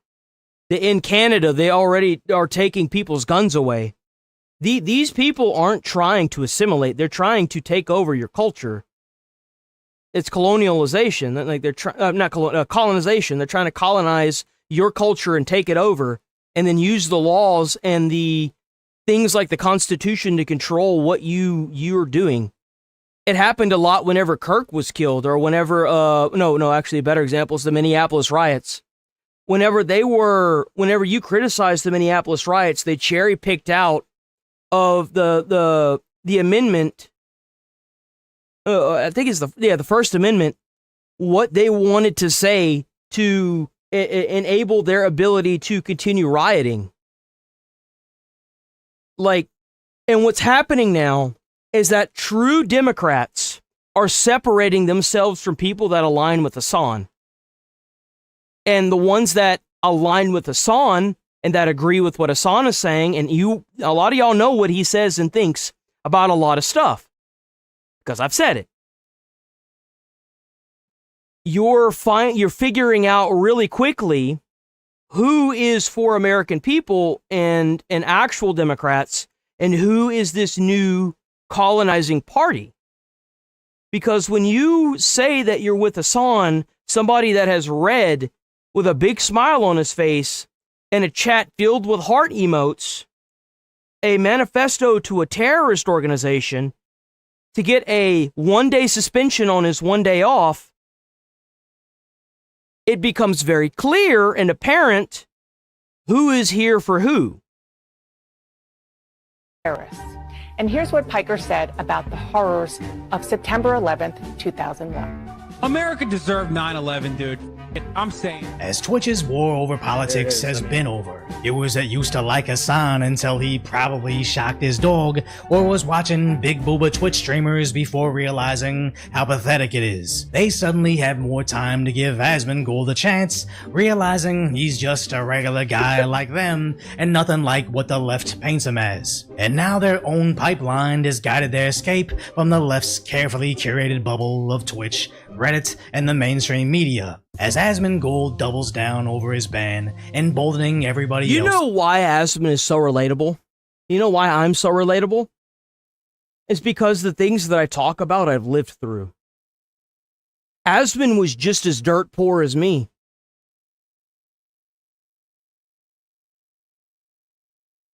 That's the issue. Whenever you have somebody like Hassan, who has lived in privilege his whole life, that went to polo parties on a fucking horse when he was growing up, you can't relate to somebody like that. What you can relate to is being so goddamn poor you can't keep the goddamn lights on or have basic television or water. You know why? Because I guarantee you everybody in the world has had to deal with that. And you know what we all agree with? It fucking sucks. It sucks. And nobody should have to go through it. To do the same. Let me talk about, really how I feel about this.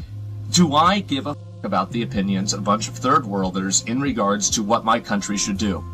Absolutely not. I do not. You shouldn't. They shouldn't give a about what I think about their country.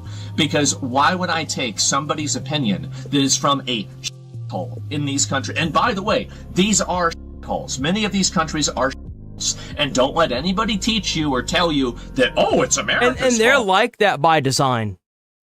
When a communist party takes over a country like Cuba and they push for fuck's sake, communism propaganda in books in the education system, it's like that by design. They want these people to hate America and Western culture because of the fact that they're the opposing factor. I mean, if it's not obvious, like, for the people that don't understand this, you're probably in the wrong chat, because I'm not going to baby bird every single piece of information for the most part. Sometimes, like, I can go in detail, but we're just not going to have that kind of time. That's why I kind of like feed snippets and hope that you guys will go off and look it up yourselves, because there's only so much time I can dedicate to it. And I want to talk about the time thing. My goal is to eventually hire an editor, which, by the way, is going to be a ways away. And then I'll probably stream for longer. That's the goal, is to inevitably hire an editor so that way I can stream for 2 or 3 extra hours a day and have them do all that shit eventually. But as of right now, it ain't going to happen. So... No, it's not. If Twitch thinks Afghanistan has such great opinions that should be listened to, maybe they should apply Afghanistan's opinions to women on Twitch. How about that? But they won't, because they also agree with me too. I just was the one that said it, but everybody thinks this. And I have nothing, by the way. Oh, I said illiterate. They have 37% literacy. Flip a coin, I'm right. And if you're a guy from Afghanistan, you're watching, I don't know, I'm sure we've got a number of them. We've got a lot of people that watch the show. Listen, man. I'm not talking about you, but you know that there's some idiots in your country that are morons of talking about them. And by the way, we have those same third worldists, we have those same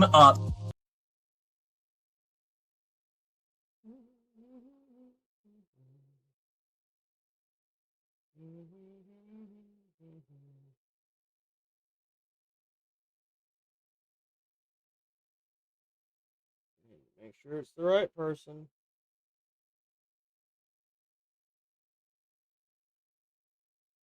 I don't care enough about what you had to say to even read your message. You weren't even worth my time. Bye-bye, pissant. Being a third worlder and being a third worldist, yes, it's a geography, but it's more importantly a mindset. As getting banned has only amplified that message. Maybe 40,000 people saw it live, but the ban had people wondering why. Rumors flied it was over showing horse parts, but after his YouTube explanation receiving over 1.7 million views, his Twitch post hitting nearly 10 million in under a day. Oh my god, Asman! Holy shit! They've only highlighted their hypocrisy, reminding everybody how insanely stupid. Yeah, you remember we covered that as well? We covered the TwitchCon stuff that happened to Emaru. Y'all remember that? Some sick shit right there, 6 bro. months have been. They tried to silence her too because of it. Remain optimistic and not give up on them yet. Twitter, becoming X, almost immediately made them the de facto platform of free speech, becoming the #1 news app across the globe. It seems Asmongold is somewhat expecting his appeal to prematurely.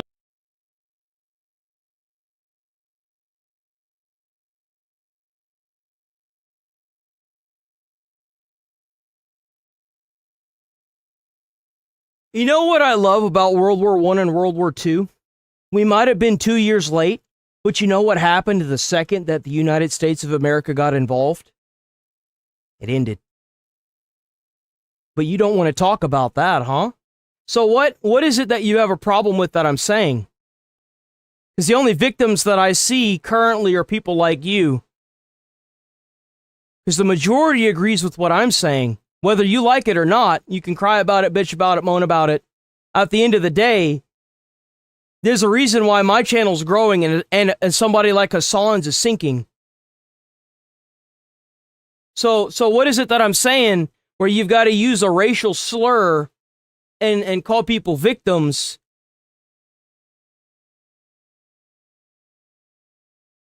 And talk about World War I and World War II, yet the minute that the United States got involved, it was over.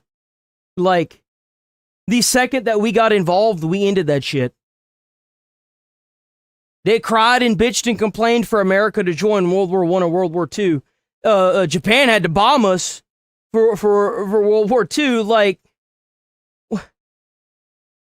what do you mean, bro? They wanted us to join. We didn't want to do it.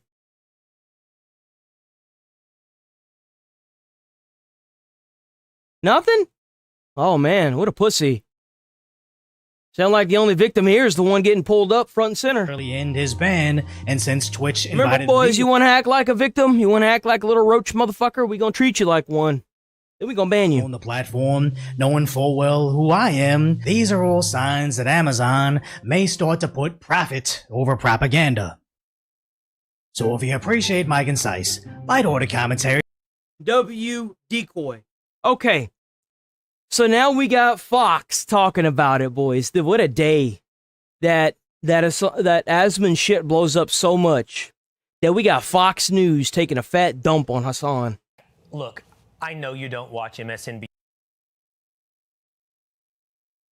now known as MS Now, and for good reason. And whenever I play clips, a lot of you say, well, if I wanted to watch that network, I would tune into that network. But I got to share with you some clips because, for one, it's public education, and because, number two... You have to keep in mind that every time I pull one of these people up and confront them, it's educating you guys and you don't even realize it. I am making you guys think about what you should say when you see these comments or you meet these people in real life. You don't even think about it until I pull somebody up. In a way, I'm educating you as to what your rebuttal should be to somebody that says something like what he said or what somebody else said. We do this if you're new here, please sub to the channel. Like the stream. We're here every single day, 8 a.m. to 11:30 a.m. Check out the channel membership. We have a channel membership. I haven't said this at all today. W constant viewers, keep showing up. I'm not going anywhere. And whenever I can eventually get an editor, I'm going to be streaming for longer, like I said earlier. So, you know, the more of you that come and join the stream every day, and the more of you that comment on videos and like comments on videos or dislike comments on videos and like the, you know, and comment on everything and talk and chit chat amongst yourself and do all the good things that y'all have been doing so far.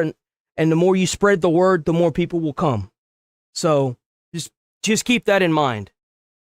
Trust me, they give you some gems.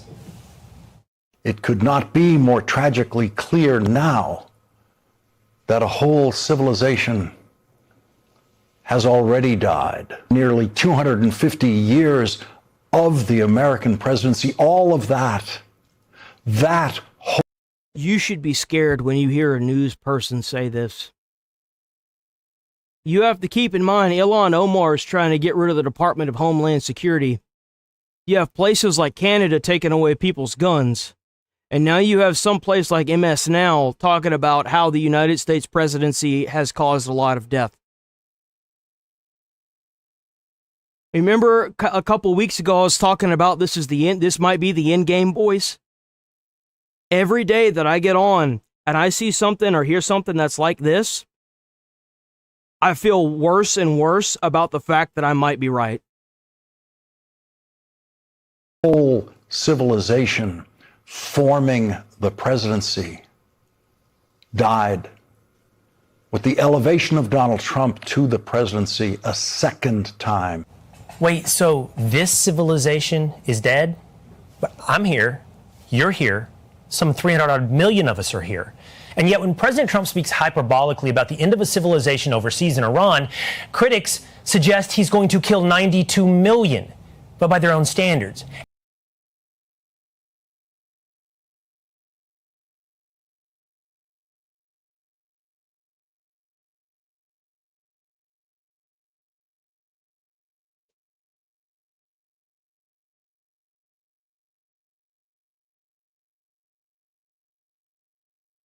Who the heck are you talking to? I'm confused.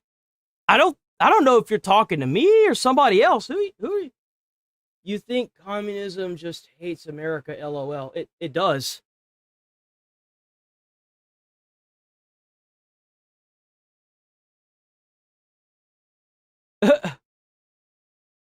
whenever they had the No Kings protest, they had people with the sickle and hammer, communist flags, preaching that they hated, America and fucking Trump. Like, of course they do. Do you really want to live under communism? Communism sucks.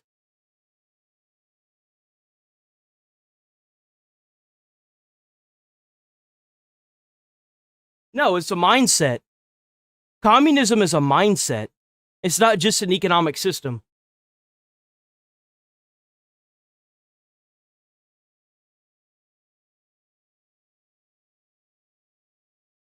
You can be a communist and not push communist propaganda. But the issue is that they can't help themselves because they know if they don't push their propaganda, their entire economy is going to flatline. That's the problem with it. Why do you think Iran is the terrorists that are holding themselves over the Iranian people are keeping them poor and illiterate? Why do you think it's the same things happening in Russia, where Russia's trying to take more land?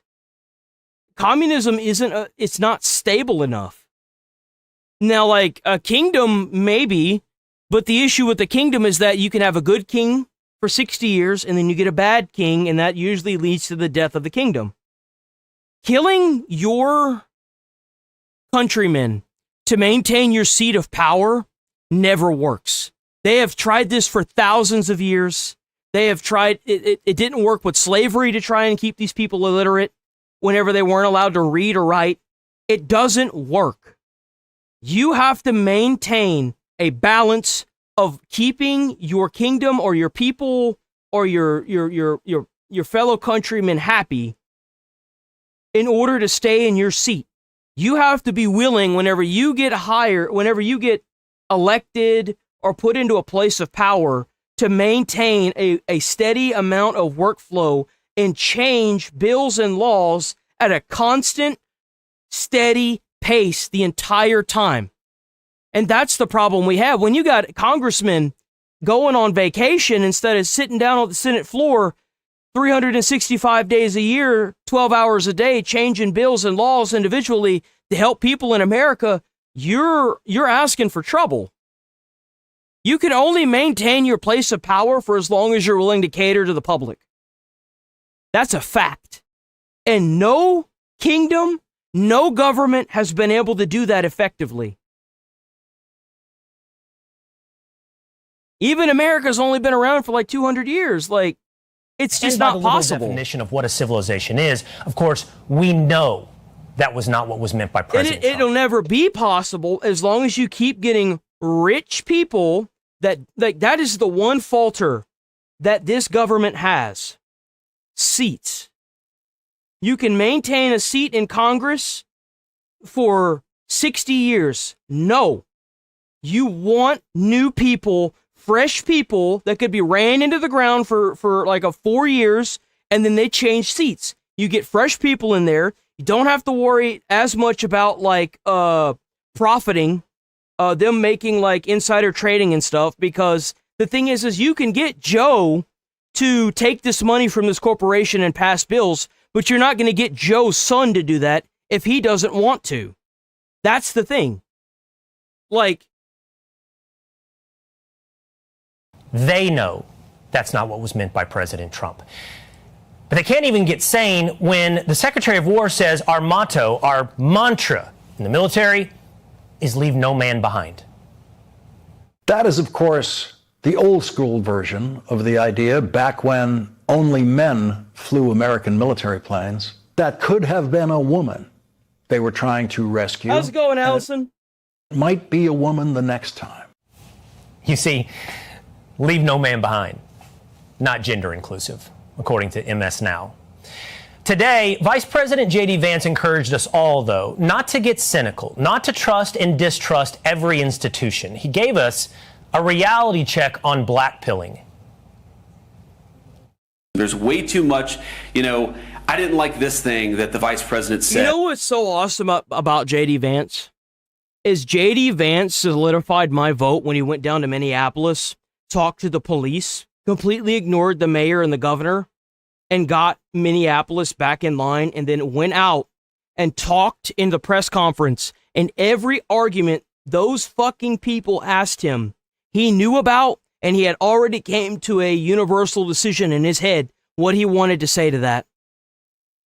J.D. Vance would be a damn good president, because he would be, you need a president similar to Donald Trump that's transparent, that doesn't care what the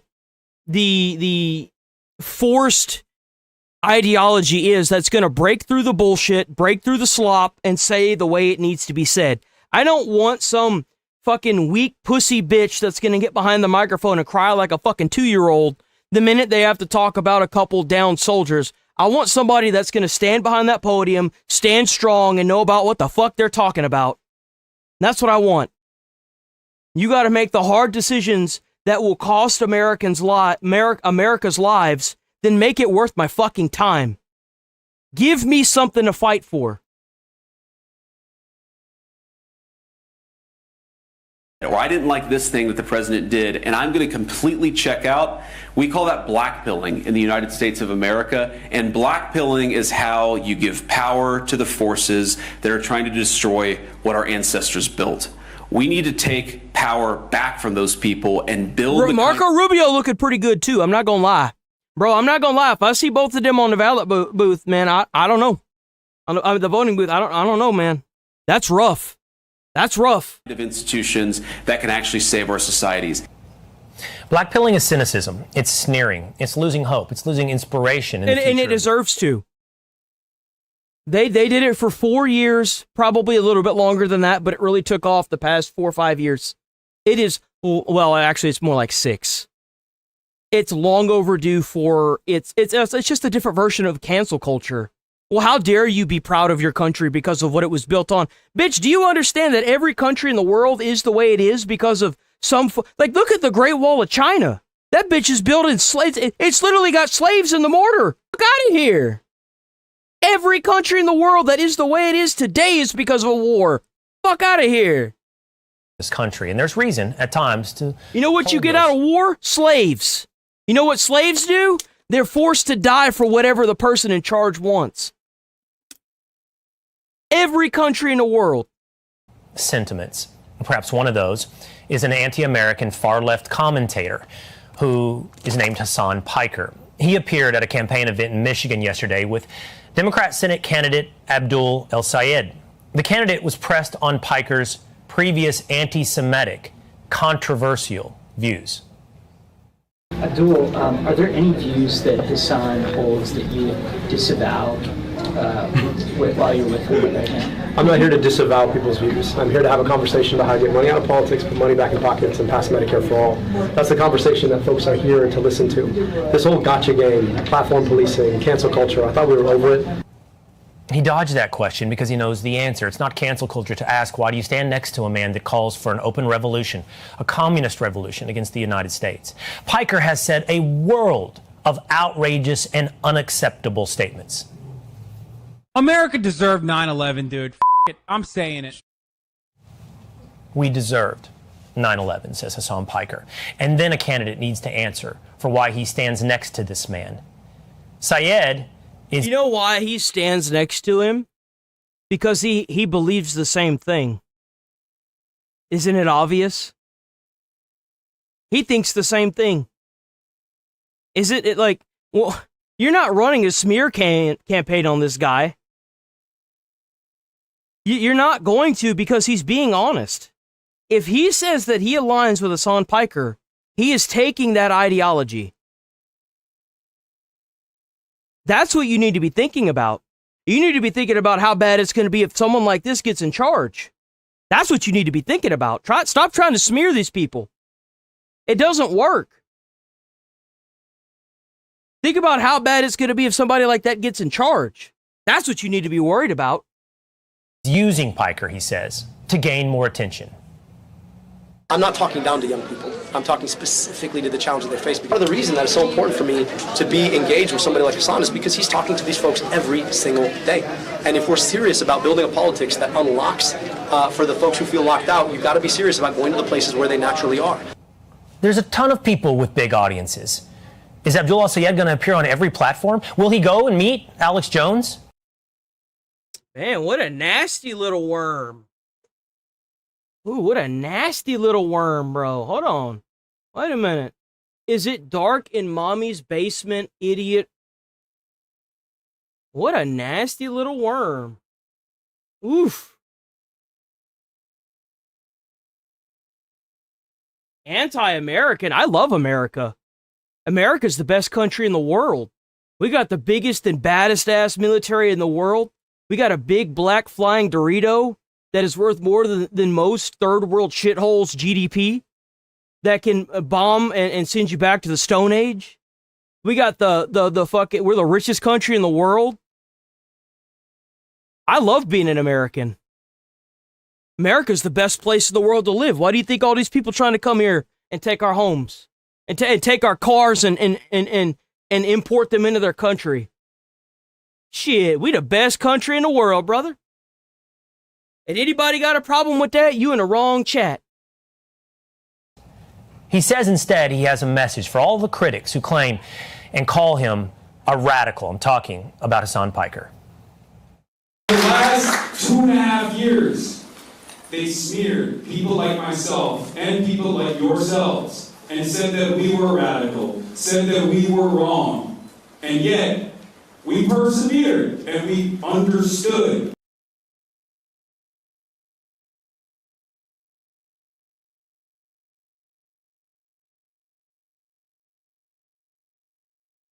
The violence that was taking place, these smear campaigns that started shortly after October 7 were obviously a lot more consequential, a lot more successful back then. But now I can easily say because I'm no longer alone. Neither are you.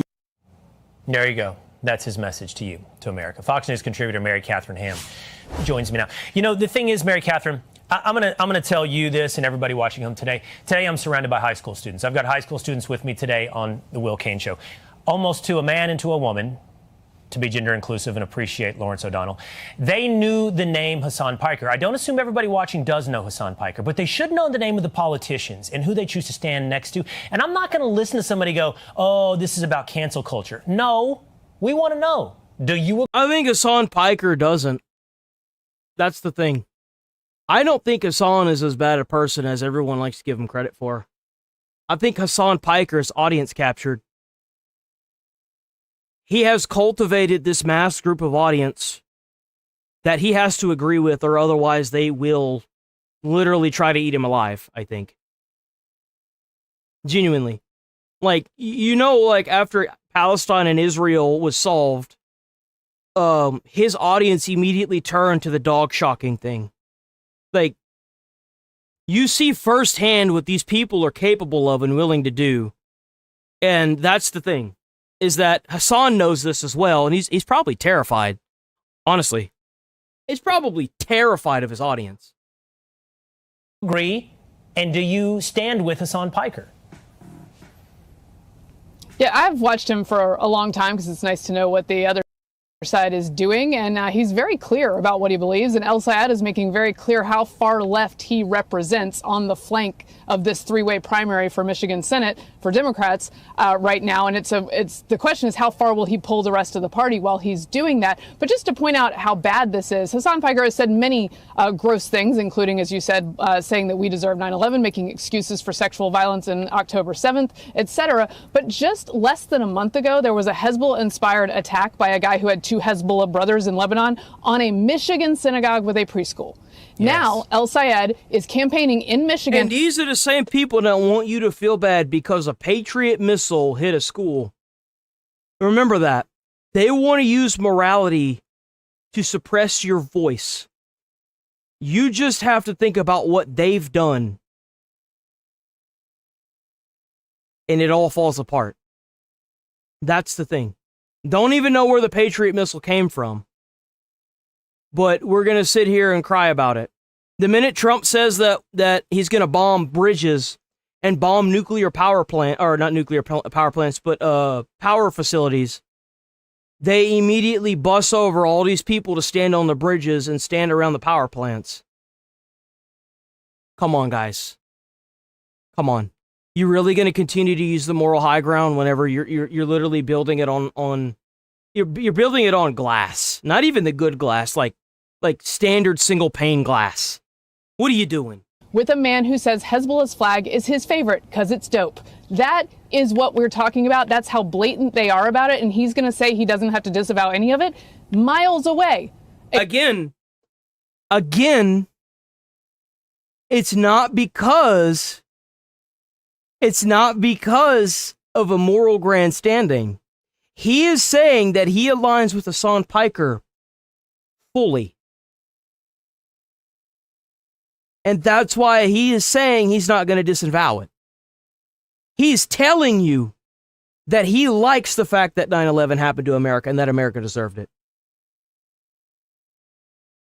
That's what he's saying. This is a statement.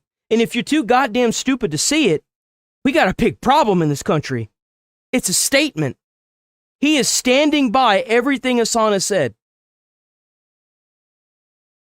Hezbollah-inspired jihadists tried to kill a bunch of people in a synagogue, and thank goodness was unsuccessful doing that. Where do they go from here? If this is Those are his constituents, or would be. Yeah. But if this isn't a bridge too far, I'm curious now what the next bridge is that might just be too far. Where is the bridge too far for Democrats? Mary Catherine Him. Man, you gotta be on some special kind of fucking fart sniffing or huffing if you think that Iran is winning. So you upset that Iran is winning. What is the point of the war? Man. You see, you was doing weird shit up until that. That kind of solidified it. So in what way is Iran winning? You've been chirping a lot, so I expect you to have an answer for that. I certainly hope you have an answer for that. I don't think you've been around here for very long.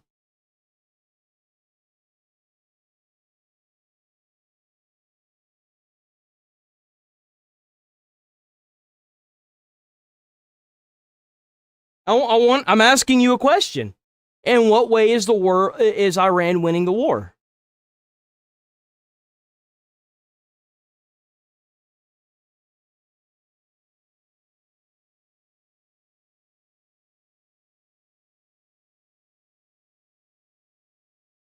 Saying I don't know doesn't answer my question. Want to beat that USA isn't going to win. But you're not answering my question. In what way is Iran winning?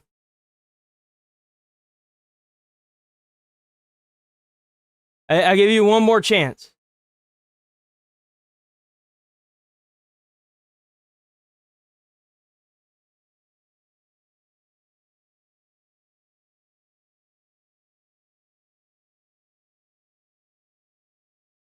They control the strait.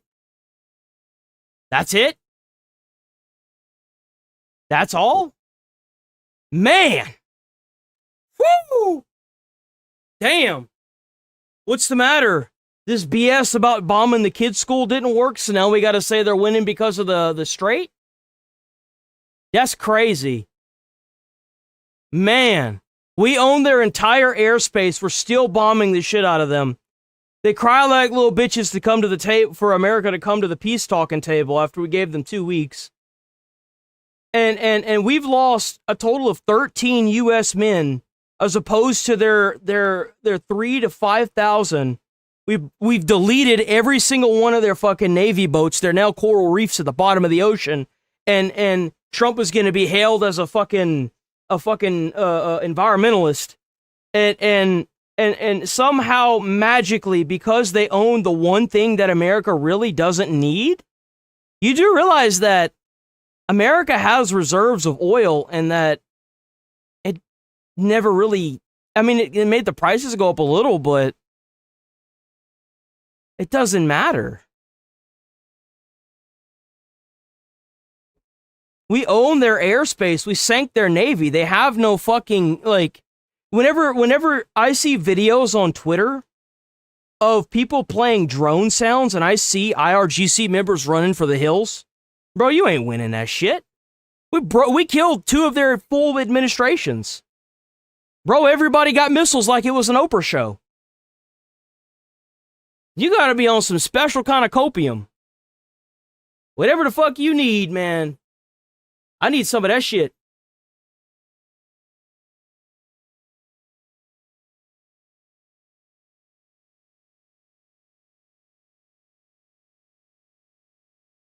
I don't give a fuck about Israel. 120 boats is a small navy?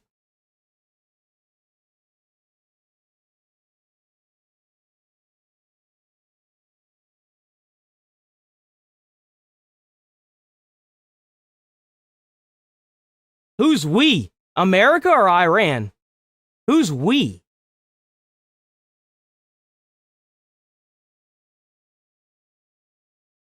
Who is this we? They don't care about the leader dying. Okay, so who's we? Who's lost 1,000? Is you about to tell me, right? You about to answer a question that I'm trying to dig up. Who is we? We as in America or we as in Iran?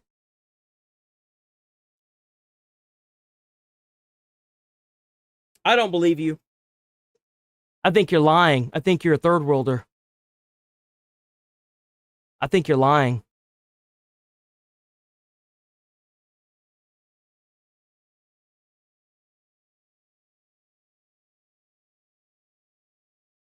Where do you get that information from? Where'd you hear that from?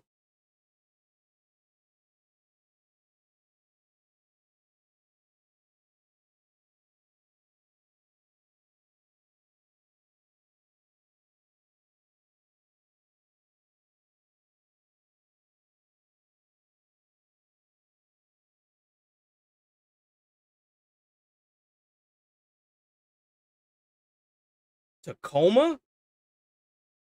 The fuck is Tacoma? Bro, that ain't an American. Tacoma?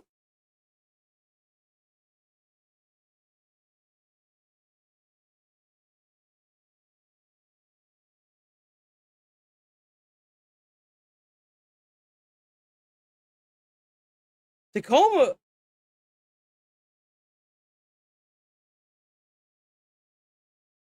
Is that like a city?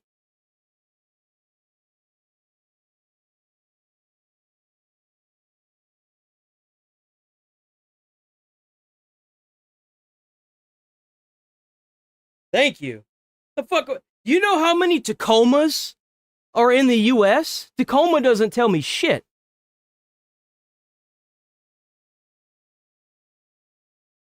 If you say Washington, D.C., I know, like... Whoops. Like, what the fuck?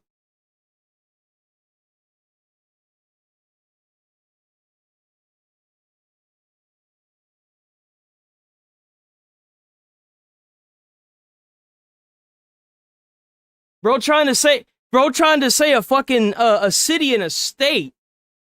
Like, how the fuck am I supposed to know what y'all's bullshit is? I don't give a fuck about y'all. I live in Texas. I care about Texas cities. That's crazy. Yeah, I'm serious. What's the capital of Louisiana? What's the biggest city in Louisiana?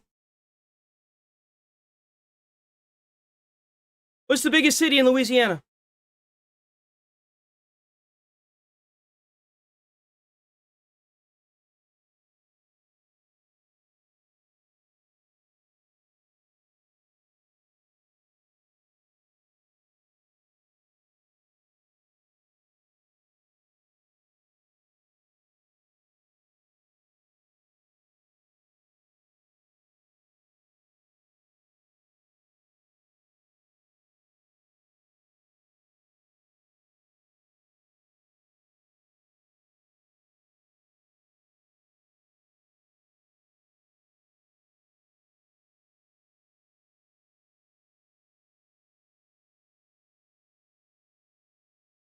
What do you think? You think we ban him?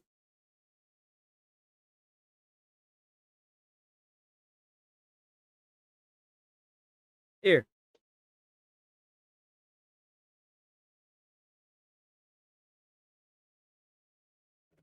Here you go. That way you can't say that it was my choice.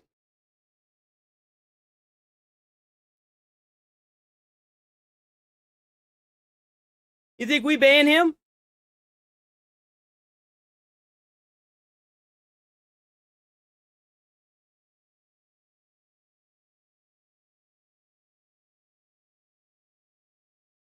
Woo! That's the closest one I've seen. I'm gonna have to do this more often. Oh shit, hold on. I'm not trying to end the poll. Does this have a time limit on it?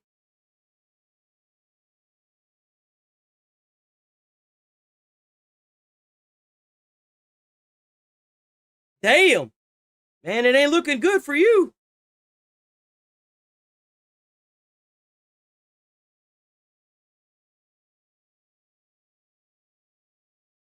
Oh, hold on.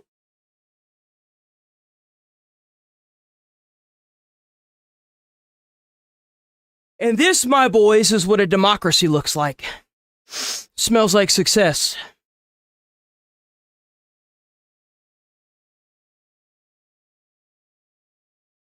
Damn. Well, don't you just love to see it? Now you can go down in Minneapolis and cry like a little baby, knowing that a democracy set another good example.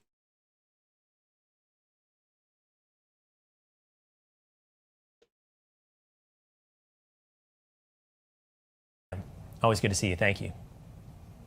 Thank you. Hey, W. The fascist hired himself. For the last 2.5 Yo, I'm totally gonna do that more often, by the way. years, they smeared people like myself and people like yourselves and said that we were radical. They don't have to smear you, man. You throw yourself under that bus. You see that bus coming and you're like, oh, look, a bus. Whee! Like, bro, what you talking about? I'm sorry, but advocating for terrorism is never a good thing. What? How's that even a fucking conversation? That we were wrong, and yet we persevered. But now, I mean, it's only been like a year and a half. You know Trump still has like 2.5 years, right? I mean, there's a lot left. Like, I mean, because I'm no longer alone. Neither are you. Donald Trump himself is not the disease of our politics. He's just a more symptom of the channel it. logo? I had my fiance make that for me. I wanted something that was more gaming related. And I wanted it to be, funny enough, it has a name. Her name is Pearl. That's the name of it. Because I'm a very rigid and very blunt person. And usually when I play games, if something pisses me off, I throw things. So I needed something to counterbalance that with a little bit of light and humor. And that's what I decided to go with, was a PlayStation 5 controller with, you know, the look that it is. But yeah, the channel logo's name is Pearl. That's the name I went with. Disease of our politics. Now, I know it was hard to tell, but the last person who was speaking was the candidate, almost also at a fever pitch. So they are together, no matter what that candidate says. He said he just wanted a kind of a different voice on the campaign trail with him. Oh, no. You guys... You know why you throw controllers as a content creator? Because it's boring as fuck whenever you're sitting there playing a game in silence. You know what keeps people's attention? Putting on a show. Slamming your head on a desk, not advised, by the way. You want to captivate people, you got to put on a show. Like polling on if somebody's going to get banned.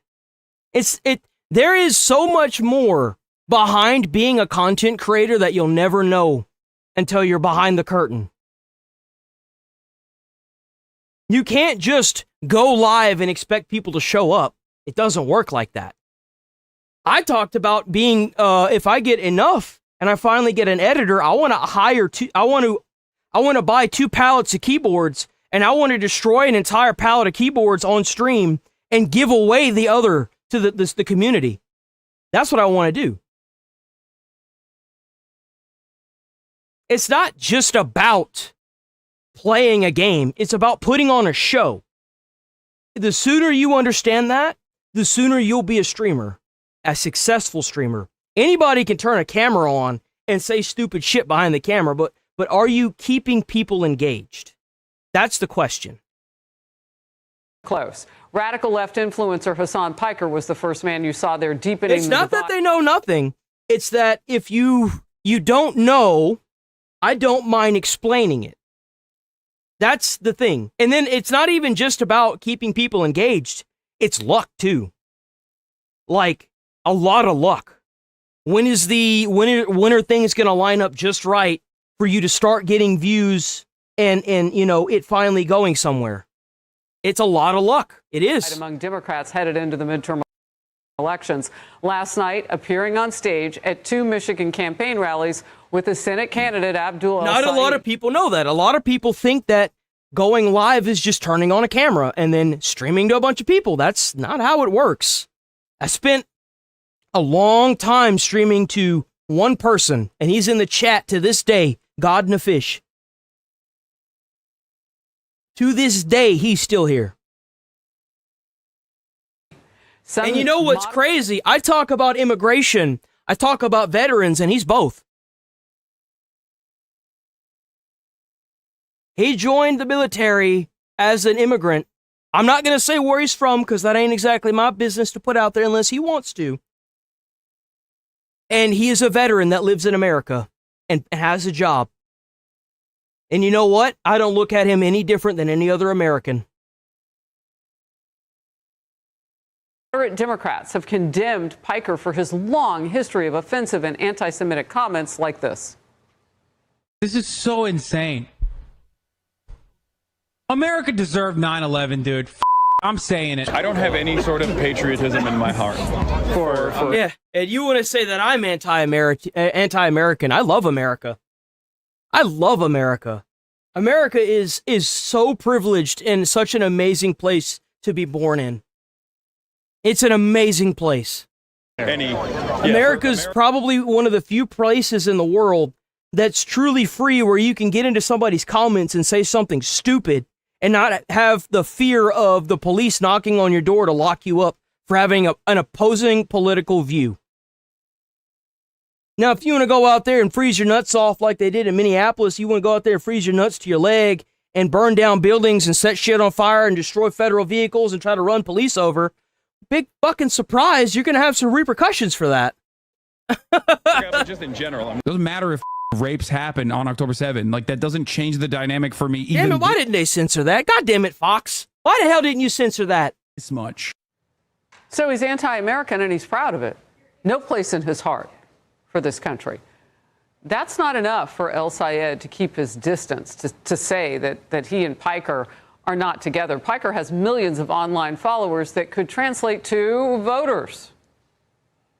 Are there any views that Hassan holds that you disavow while you're with him right now? I'm not here to disavow people's views. I'm here to have a conversation about how to get money out of politics, put money back in pockets, and pass Medicare for all.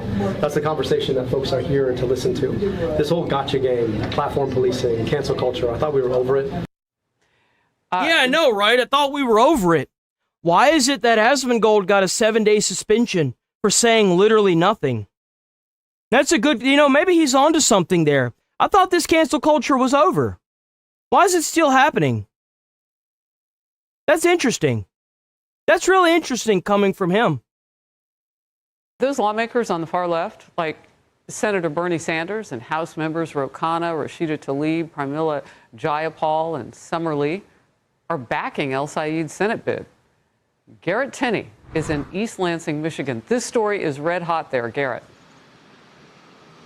Yeah, Harris, if Abdul El-Sayed is going to win his party's primary, it's likely going to be with support from young progressives. And we saw last night that Hassan Piker is someone who can help him do that. Hundreds of students lined up and packed into these rallies, and they ate up the anti-war, anti-capitalist, and anti-establishment messages from both Piker and El-Sayed. Here's a bit of what some of those students told us. I don't think it's too far left. I think the Democratic Party has gone so far right. Democratic Party was also against Zoran campaigning with Hassan, and we see how that went. I think that they're really just trying to shut down Abdul's race early because I don't think they want another Zoran, and I think that they see Hassan as a way to do that because of his, statements that are framed as controversial. You know why? Because there's still a majority of Americans that understand what the weight is behind his statements that he's made. And I think a lot of people are starting to wake up to the fact that if you're advocating for somebody that has said that America deserves 9/11 and that he's not patriotic for America and he's over in Cuba partying, taking away power to people all over that country, maybe he's not the best person to be representing. I think a lot of Americans are starting to wake up and realize what I've been saying, and that these people don't like America. They're here to colonize us. They're here to take us over, guys. That's what they're here for. They're doing the same thing they're doing to Canada, same thing they're doing to UK and Britain. It's the same shit. It must be a day that ends in Y. It must be a day of the week that ends in Y. Like, it's the same shit, bro. At the rally, El-Sayed said, "We love and revere our Jewish neighbors and that no one will fight harder against anti-Semitism than he will." But at the time, he was also campaigning with Piker, who even some Democrats describe as an unabashed anti-Semite. After the rally, El-Sayed told me Piker's audience is more important than the streamer's controversies. I do know that the people who listen to Hassan are engaging in good faith. They want a way forward into our politics. Do I agree with everything he said all the time? The guy streams for 8 hours a day. You could take a lot of things out of context he said that I disagree with. And at the same time, I want to have a conversation about the things we do agree with. National Democrats are really concerned that while Piker could help Democrats win this primary, or El-Sayed win this primary, when it comes to the general election, they are concerned that that relationship could hurt their chances of holding on to the Senate seat.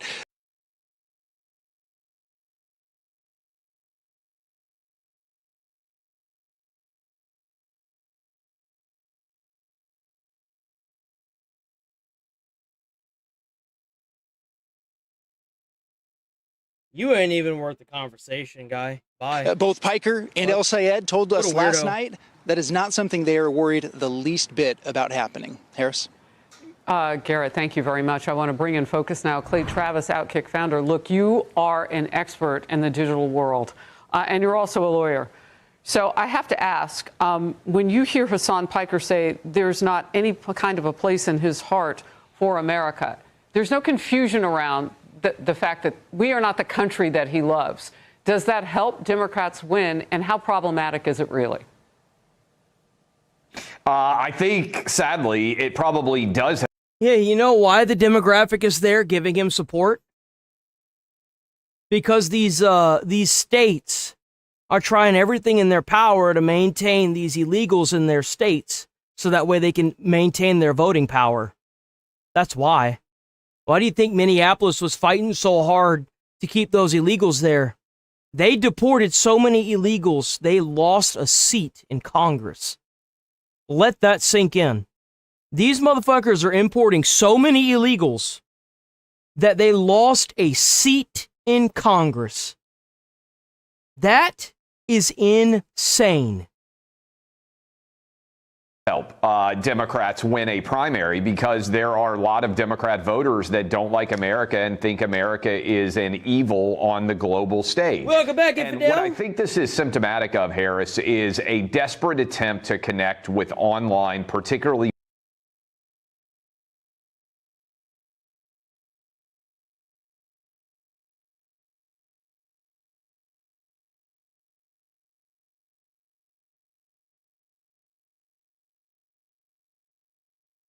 Oh, God. I threw up a little in my mouth twice reading that comment. Hyper incorrect, but that... So what am I saying that's incorrect? So what am I saying that's incorrect? By the way, if you want proof, there's a 2,000 video playlist of every single stream I've done since all last year. That has every event that has been new and breaking news, including a lot of the Minneapolis riots, transgender rights, and a lot of everything that has gone on. So what about what I'm saying is wrong? What's incorrect? I mean, if you're advocating for predatory stances on children, I couldn't imagine what you're going to tell me here.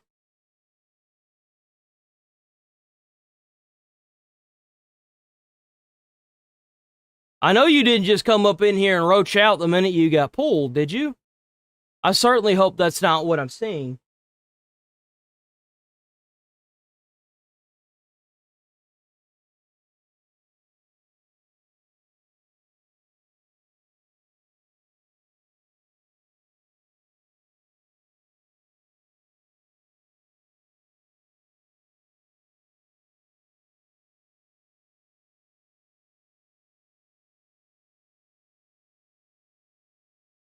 Okay, well, I guess he's got nothing to say. Moving on. Male audiences. There are no normal male Democrats. We've talked about this a lot. If you look at yeah, there he is. There's that dude. I can never think of that fucker's name. It's that dude that wears the shorts and the flip-flops. He's normal. He was the only one of the Democrats that wasn't part of that cult brainwashing fuck they're doing over there whenever Trump was rolling those people out during the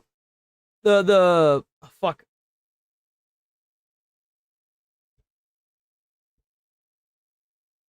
Oh my God.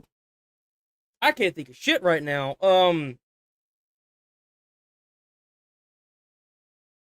State of the Union. State of the Union. Whenever Trump was given the State of the Union, he was the only one that was standing up for these people that were hurt by this. He doesn't know what the hell's going on with his own party.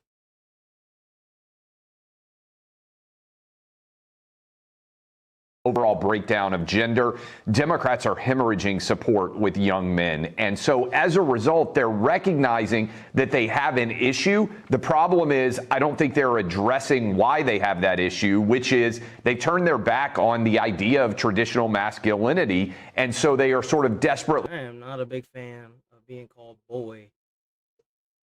Boy. Boy. What are you, fucking Kratos? Are you fucking Kratos, man? The fuck? Fetterman, thank you. Fetterman. Yeah, please sub to the channel. We're here every single day, 8 a.m. to 11:30 a.m. Please sub to the channel. I'm here doing this and calling people out and making fun of them and running polls on if we should ban them or not. Where's it at? Where's it at? So you obviously have a problem with what I'm saying. So made up social wars, not actual policy, where you're a joke boy. Take your safety blanket off and join us in the real world. 29 seats flipped blue so far since Trump took office. That's insane. 29 seats flipped blue, 1 seat flipped red. Deep red district flipping blue. Nobody gives a fuck about Hassan. I kind of agree with that, but what the fuck is with the MAGA dips always watching social media and basing their votes on it? It's wild what the... Look here. I tell you what, when you go out and you volunteer firefight, or you go to college and become a firefighter, or you join the military, or you become a police officer, then maybe I'll actually take somebody serious. But until then, what have you done for your community? You want to talk about real world experience? What have you done for your community? Because if the answer is nothing, I don't want to hear shit from you.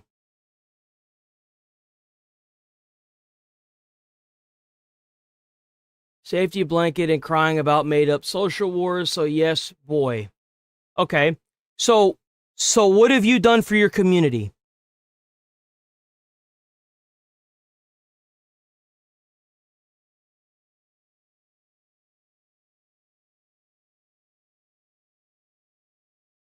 I ran a pool business, sticks build, remodel, and maintain. What a fucking pussy.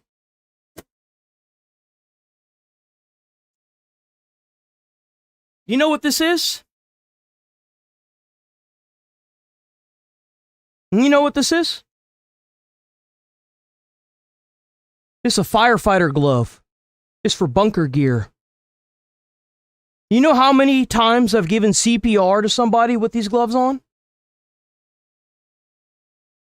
You know how many times I've put out fire with these gloves on? You know how many people I've saved for a community that wasn't even mine at 4 a.m. with these gloves on? And you want to sit here and talk to me about the real word, pussy? Tell you what, when you start cracking open doors at 3 a.m. to put out a fire and drag people out of a fire, then you can sit here and criticize me, bitch.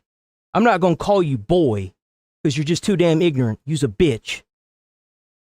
How about that?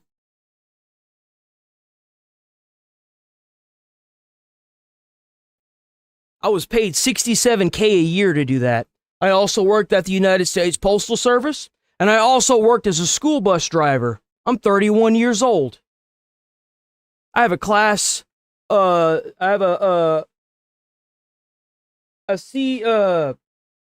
I am just fucking out of it today, man. I have a CDL license. I also have a license to drive motorcycles. Actually, I wasn't done with that. So why don't you find another chat where you can sit here and act like a little bitch, and maybe you'll find somebody that actually doesn't have real world experience. How about that? Try to connect with an audience they don't really understand. Now, what I think Bro is don't even know how many how many chests I've cracked with those damn gloves on, bro. Fuck out of here. Bro, I remember the first day of my academy, my fire academy. We were doing push-ups on the concrete, and I had these massive fucking blisters from the hot concrete on both my palms.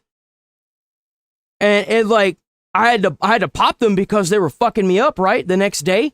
Bro, every one of the academy people had these big ass fucking popped blisters on both sides of their hands from doing push-ups on that scalding hot concrete. And you know what we did the next day? The same fucking thing.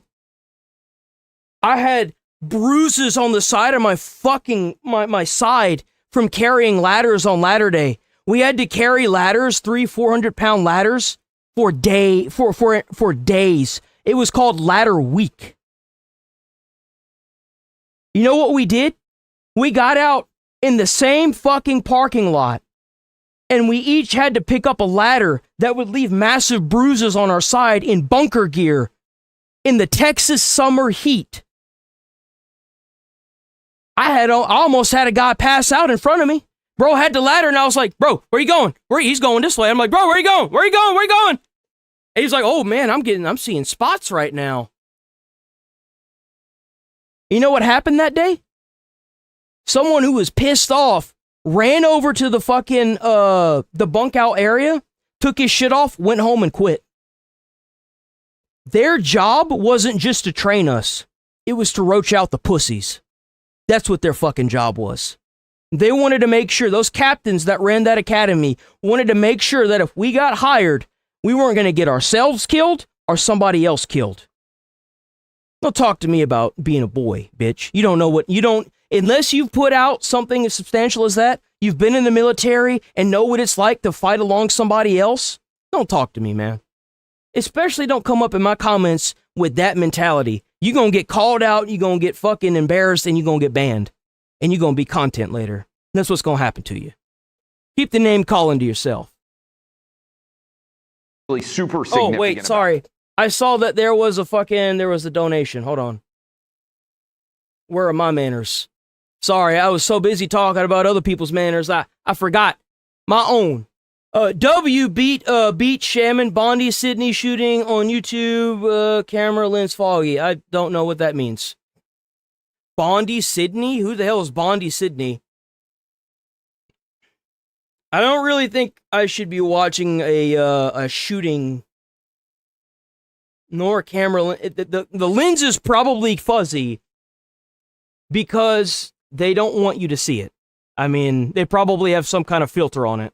About this race, Harris. You can't just show a shooting on camera. W don't know, though. There is no incumbent. There's a Democrat primary, and this guy, this is important. Leave aside whatever Piker may or may not have said. We know El Sayed, this came out.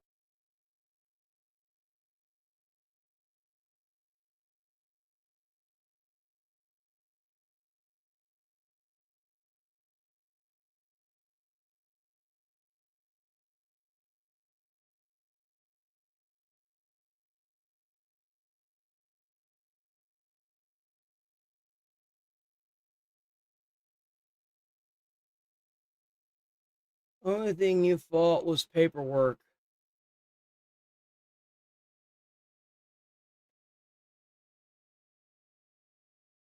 Military.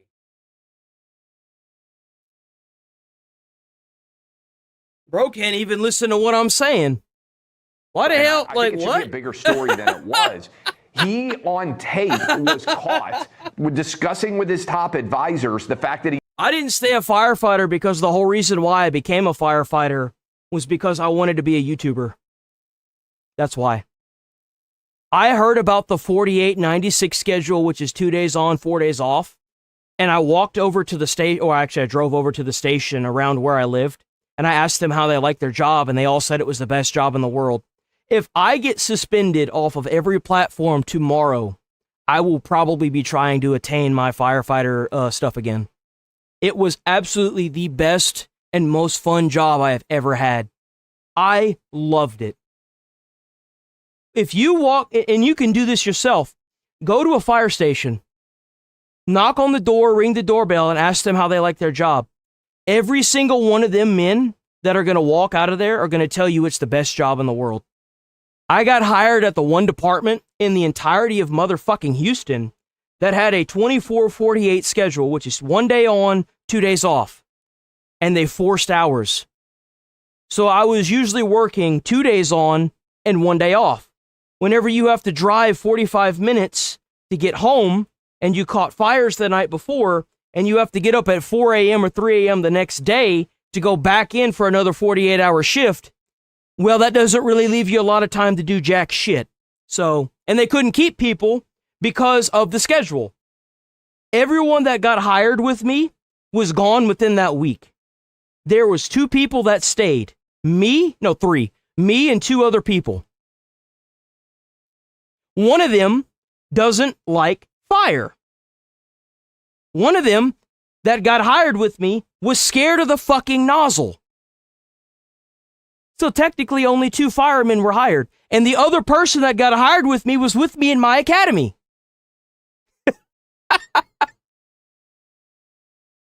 He didn't want to talk about us killing the Ayatollah in Iran because too many people that would otherwise support him. I think they hired a total of 9 people. Most of them left in the first week. I left a good 7-8 months after that. I still love the job, even though there were a lot of hours. Bro, we was catching fires and calls like every fucking day. I would leave, like, there is, like, I don't want to say it's badass, but there is nothing like whenever you leave to go home and you smell like smoke. Like burnt, not like cigarette smoke, like actual, like, fire smoke. That smell is so nostalgic to me. I don't know what it is, but I love, dude, whenever I would bunk up, I'd feel like a fucking beast. I felt like a fucking, a mech suit driver. Like, seriously, it felt bad. And I asked I asked the people too, I was like, is that how y'all feel too? And they're like, oh, absolutely. It feels so badass. Because to an extent, you're pretty much immune to fire. It's great. It's a crazy feeling.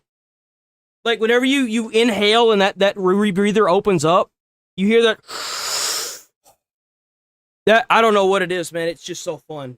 It's so fun. Upset about the fact that the Ayatollah was gone here in the United States. I think Mike Rogers is the tell me about it. Republican candidate here, and I To would give you an idea, at the academy, it would get so hot. One of the because every person was like, so the fire chiefs ran the school and did most of the training that we had to do, and then we had a class filled with students, and some of the students were picked to be captains. They were the fire chiefs. The students were the captains, and there were like 5 captains, right? And then each one of them had a team of 3 or 4. We had the smallest team. But I also got with a captain that was part of the National Guard. And he was using the GI Bill to get into college for free. So they were paying him to be there, right? Or not is it the GI Bill? It's something, right? And it was me and 2 other people. And my captain, whenever he would get done, now this dude just got out of like doing all that. Like, he was fit. This was not a big dude. This guy was built like a fucking house. He was tall, slender, and he was very athletic. He had one of the best running scores that we had in the entire class, right?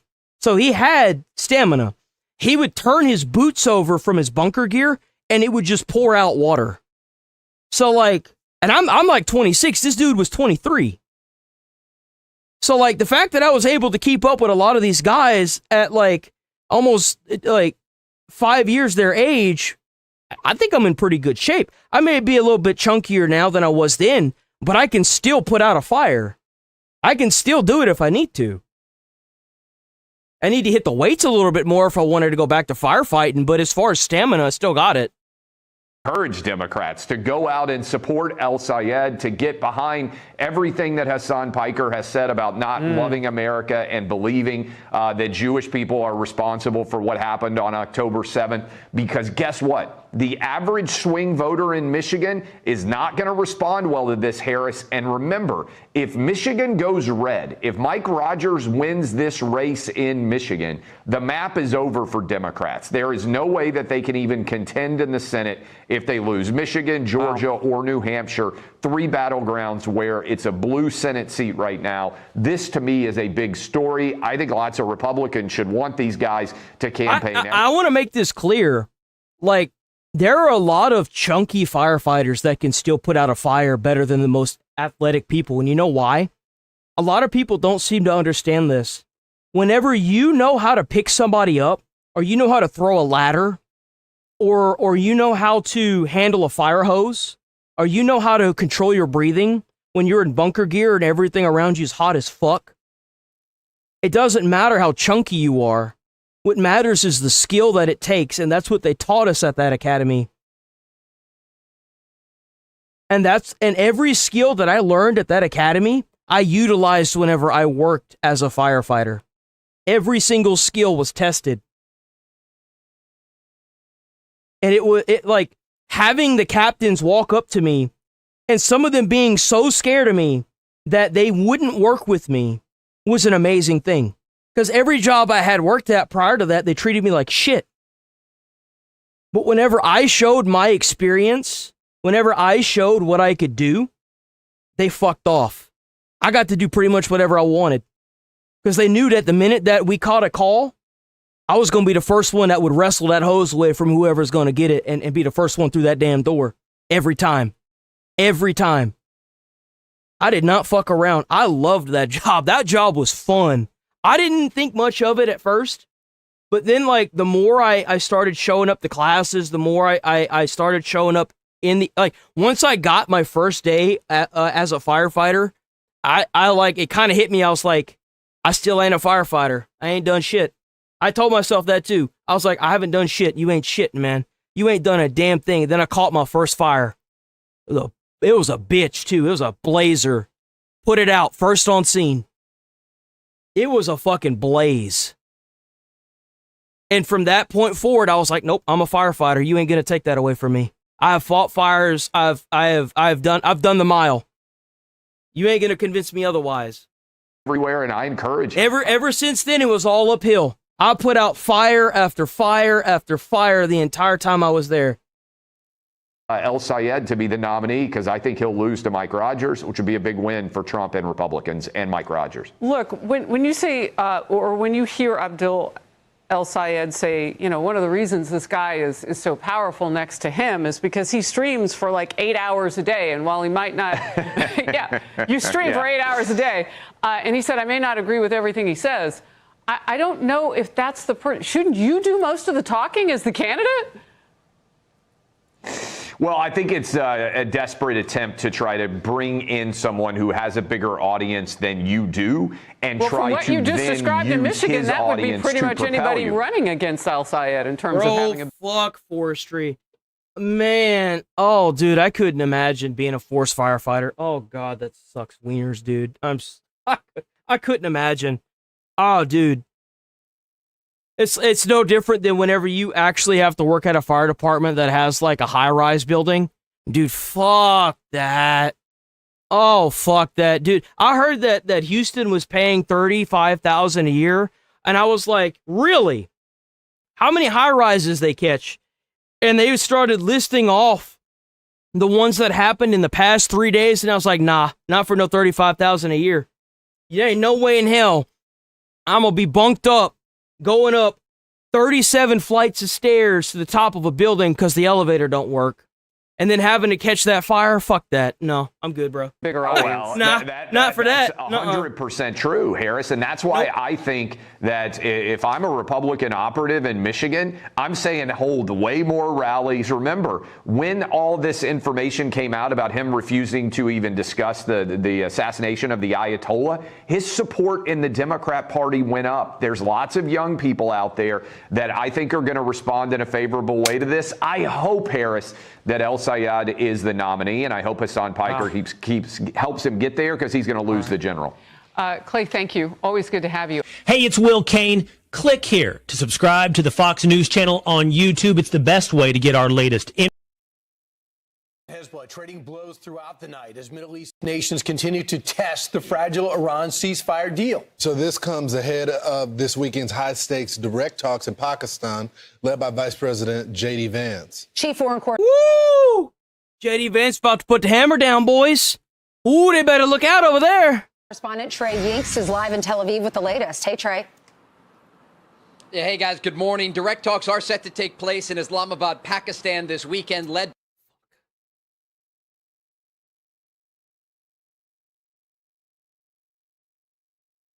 I don't know if I want to say this or not. A part of me wants to. What do you think the likelihood is that if J.D. Vance actually gets set on the ground there, that he gets captured and they try to use him as a trade token? What do you think the likelihood of that is? You think zero?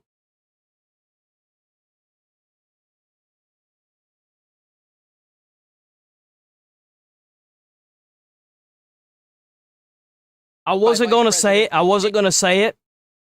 But then I was like, if I don't say it, and it happens, then all I'm going to have to go on is, well, I thought it, but I didn't say it. Sure you did, guy. Sure you did. But now we got it. I said it. I don't think it's a 0% chance. I'll say that.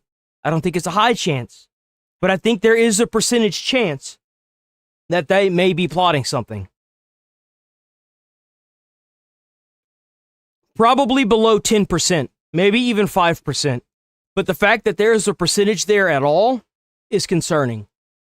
J.D. Vance, along with Special Envoy Steve Witkoff How's and it the going, President's son-in-law, Channel? Jared Kushner. President Trump overnight issuing a new warning for the Iranian regime on Truth You could have the best security in the world, but when you're in a foreign country and they want you,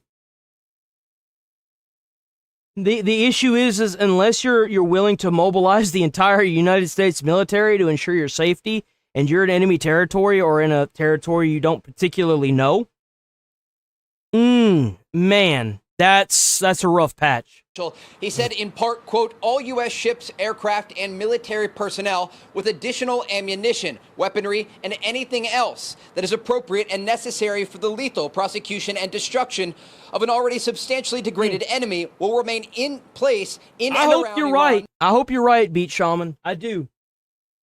Until such time as the real agreement reached is fully complied with, the president went on to say, which is, if for any you reason realize that the Strait of Hormuz is still closed. Why we're not bombing the fuck out of these people is beyond me.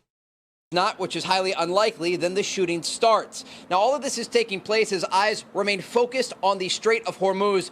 Yesterday, we understand that just 4 vessels were able to pass through the strait. Despite the fact this is part of the agreement, the Iranians are still trying to use this chokehold as leverage at the negotiating table. Yesterday, Vice President J.D. Vance sending a message directly to the Iranian regime. It's kind of crazy because the entire ceasefire was built on the reopening of the Strait of Hormuz. The strait still isn't open. Why? The Iranians to come to the table seriously. We've seen some signs that they're going to do that. We've seen some signs of bravado. Fundamentally, we're in a good spot. They're reopening the straits. We have a ceasefire. And frankly, if they break their end of the bargain, then they're going to see some serious consequences. Not just Iran, but we're also focused on Lebanon, where yesterday dozens of Israeli strikes targeted Hezbollah positions there. Many of the targets. I'm so happy somebody said it. I'm so happy somebody said it. It's sad that average people know the reason why. I'm so happy that a lot of y'all are here. Targeting took place in the Dacha neighborhood of southern Beirut. And Israel's Prime Minister Benjamin Netanyahu yesterday talked not just about Lebanon, but also the broader goals of the operation. We have more goals to complete, and we will achieve them either by agreement or by renewing the fighting. That's right. That's right. Oh, man, you either get that damn strait open or we start dropping more bombs. I mean... Prepared to return to fighting at any moment necessary. Our finger is on the trigger.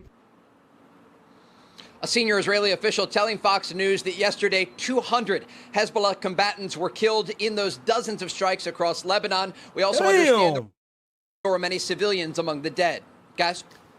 So, Trey, in terms of incoming rockets and drones today, has there been anything in the last few hours outside that? I know that Hezbollah hit the north, but has Iran targeted Israel? Iran has not targeted Israel today, but Hezbollah continues the fire toward northern Israel. Just last hour, there were dozens of alerts across the north amid new incoming Hezbollah rocket fire. So what's the reason that we've only seen a few ships go through after the ceasefire? Because the whole point of this was to make sure that the strait is open. Look, the Iranians have a history of playing games at the negotiating table, and this is a major challenge for the Trump administration. Yesterday, we heard the press secretary... And that's the reason why they started getting bombed. They've done this for 47 years. I mean, they've sat here and fucked around and jerked off in a napkin for 47 years, bro. Slowly built up their military using American money and American funding that they got from capturing American soldiers to build up this massive regime to oppress an entire group of people and maintain power through proxy terrorism. Like, you're not gonna make these people come to the table and still be like, they've been dishonest for 47 years, bro. It's not gonna start today where they just automatically think that, oh, well, now we're gonna be on. No, that's not what's gonna happen. Caroline Leavitt talk about the details. How many times do you have to keep getting fucking betrayed before you realize that the person stabbing you in the back never had intentions in the first place? They were just biding time. Of this negotiation, they are sending an American delegation to Islamabad this weekend to speak directly with the Iranian regime and try to get this deal done. Remember, right now we're in a 2-week ceasefire. This is not necessarily the end of Operation Epic Fury. It's a chance at an off-ramp. But already the Iranians are starting to go back on the agreements that they made and these commitments they made to American negotiators to temporarily end this conflict. Yesterday, we heard the Speaker of Iran's parliament saying that the issue of enriched uranium will be something that the Iranians will maintain. We also heard President Trump yesterday saying that the Iranians have agreed to work with the Americans to allow an operation inside of Iran to dig up and get rid of the enriched uranium. And so there's still a major disconnect there. And today there was a major statement from the atomic chief in Iran who said the enemy, quote, won't succeed in restricting Iran's enrichment program. And again, at this point, the Iranians do not look serious in their efforts to reach an agreement with the United States. And Thanks, so Lunchbox. this weekend will be If incredibly... you're new here, sub to the channel. We're here every day, 8 a.m. to 11:30 a.m. Every single day. Every single day. I was even here on Easter. So every day we're here talking about this stuff. We start with gaming in the morning, and then we follow up with little kind of switch over, like movies or something, and then we go into politics, and sometimes we end with dash cam. Friday is TCAP day. I got an email back from Chris Hansen himself, so Friday is to catch a predator. Anytime I say TCAP, that's what I mean, to catch a predator. Sequential, and if the Iranians continue... we will be doing the fish and bird stream after, or fish or bird stream after stream today, so stick around for that as well. To go back on these commitments that they made to the Americans as it relates to enriched uranium and also access in the Strait of Hormuz, we are likely looking at a situation where the region returns to war. WWW, by the way, W, all you new people, all the people that keep showing up, y'all guys are awesome. Seriously, all of y'all are awesome. The perspective, because, you know, the Israelis don't have the luxury to talk about the world global oil market. They're talking about their safety at this point because they're so close. It seems like their mission objectives are different. Well, obviously, they said what they wanted. They said what they wanted at the negotiation. I'm sorry, but if you're getting bombed into, like, the Stone Age, and you still think that you have, like, a standing or, like, a foot to stand on with these negotiations, you're crazy. Like, if you look at what they want, it's insane. They want war reparations. Fuck no. Bomb them harder. Let's see how long those war reparations will be on the like, just because you come to the table with these ridiculous, like, it's not just about being at the table. It's about wheeling and dealing and doing business. The fuck? Why would we send you more money? You're just going to use it to build more bombs to kill Americans. Are you dumb? Come on. And today we have seen less strikes against the Iran-backed Lebanese militant group Hezbollah, but Israeli strikes are expected to continue. And I spoke with an Israeli official yesterday who described the connection between the Islamic regime and Hezbollah. Remember, this is their largest proxy in the region. And this official said that if Iran is able to back out of negotiations by pointing to the Israeli strikes against Hezbollah, then they are controlling the terror axis that they previously built across the region, not just with Hezbollah, but also with the Houthis in Yemen and Iran-backed Iraqi and Syrian Shia militias. And this raises a very important point in the region. Iran does not have leverage or control of the situation right now. And so they're going to look for any sort of opportunity to say that the United States and Israel are not adhering to the terms that were reached before. But President Trump was very clear yesterday. The Iranians are trying to put out disinformation already. And yesterday we reported on a 10-point plan, and I'm told by a U.S. official that that was actually an old plan that the Iranians put out because they wanted people to talk about it and try to put their perspective forward. And so we are correcting that today, and we spoke with U.S. officials yesterday who said that is not the latest plan. There is an updated plan that the president agreed to, and despite these efforts by the Iranian regime to try to spin negotiators, this will be incredibly consequential this weekend to see whether or not they are serious about creating a good faith deal. Wow. I mean, my gosh. Yesterday we were talking about the 10-point plan. Now we're learning that that might not be the final plan. I don't think that this with Iran, this whatever the hell they're doing with Iran is going to last very long. I genuinely don't think it is. Because they're doing the same thing that they did whenever we first got there. Iran's peace proposal looked... Oh, shit, is it over? Is it over? Wait a minute. Is it over? Here we go. 9 o'clock in New York City. The fragile peace, the U.S. and Iran ceasefire holding for now, but the pressure is coming from all sides. This before the Vice President, J.D. Vance, leads high-stakes talk over the weekend. Good morning, everybody. We've got a ton to get through. I'm Bill Hemmer. Buckle up. Here we go today. Good morning. I'm Dana Perino. I'm surprised it is only Thursday because it feels like it could be next Thursday. There's been a lot of news, but we are here on America's Newsroom. We're going to take you through it. So these negotiations we mentioned, they're going to take place in Pakistan, and the goal is a diplomatic path forward. Their success or failure could hinge on the Strait of Hormuz. That's the key waterway that's still closed. Meanwhile, why are y'all still trying to make a deal with they haven't even opened the strait. What are you doing? Why would you send the vice president to do peace talks in a foreign country when they haven't even kept up their side of the deal? The strait's still dead as shit, bro. What are you doing, Trump? Trump warning that U.S. forces are ready to resume their devastating strikes unless the regime complies with the deal. So here was the post from late last night. Here we go. It's a long one. All U.S. ships, aircraft, and military personnel with additional ammunition, weaponry, and anything else that is appropriate and necessary for the lethal prosecution and destruction of an already substantially degraded enemy will remain in place in and around Iran until such time as the real agreement reached is fully complied with. If for any reason it is not, which is highly unlikely, then the shooting starts. Bigger and better and stronger than anyone has ever. You think Trump was like a Texan in his former life or something? What do y'all think? Y'all think he was like a cowboy in his former life? Like a Texas cowboy, not a pussy cowboy, like a Texas cowboy. I'm not from Texas, so like. Seen before. So let's get to it. Trey Ying standing by in Tel Aviv. Let's check in at the White House first. That's Peter Ducey's spot. Hi, Peter. Dana, good morning. One of the first things that made officials here suspicious of that first. Hey, maybe he was around long enough to actually be a I mean, hell, who knows? Peace proposal was that to folks in the West Wing, it looked like something churned out by AI. The first 10-point proposal was something that was submitted, and we think, frankly, was probably written by ChatGPT that was submitted to Steve Witkoff and Jared Kushner. That immediately went in the garbage and was rejected. There was a second. Well, I'm surprised that wasn't like a picture of like it being framed in the garbage can like Pam Body's picture. I mean, hell, let's be honest here. 10-point proposal that was much more reasonable.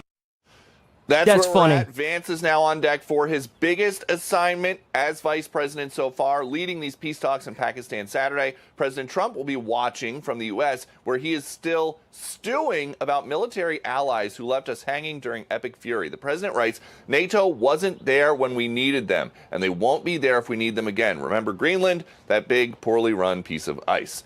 The man NATO sent to try to keep the U.S. invested in the alliance, Mark Rutte, now talking about his private chat with the president yesterday. Ooh. He is clearly disappointed, with many. He should be.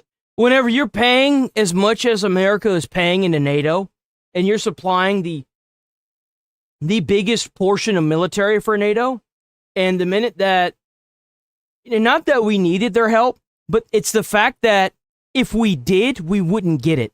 That's the problem. That's the issue with NATO, is that it is supposed to be an alliance of all of these people that can use them as support if needed. But the fact that we can't even access our military bases in their countries because of some ideology slop is a huge problem. And what we should do because of that is every country that would not allow us to use the bases in their countries, we should break down the military bases and remove ourselves from NATO entirely. We should make our own organization where people can pay us to be effectively the world police. That's what should happen. Why should we be paying other people when they don't even have the military in order to send over to be like, if you're part of NATO, like why should we be paying anything into that? Why aren't we all paying equally into it if that's the case? NATO allies, and I can see his point. But at the same time, I was also able to point him to the fact. You just lost your argument. You just lost your argument. There's nothing that you're going to say that's going to make it to where anyone changes their mind. whenever you say you see what he means, you can give excuses, but you're not going to be convincing. But with many NATO allies, and I can see his point. But at the same time, I was also able to point to the fact that the large majority of European nations has been helpful with basing, with logistics, with overflights.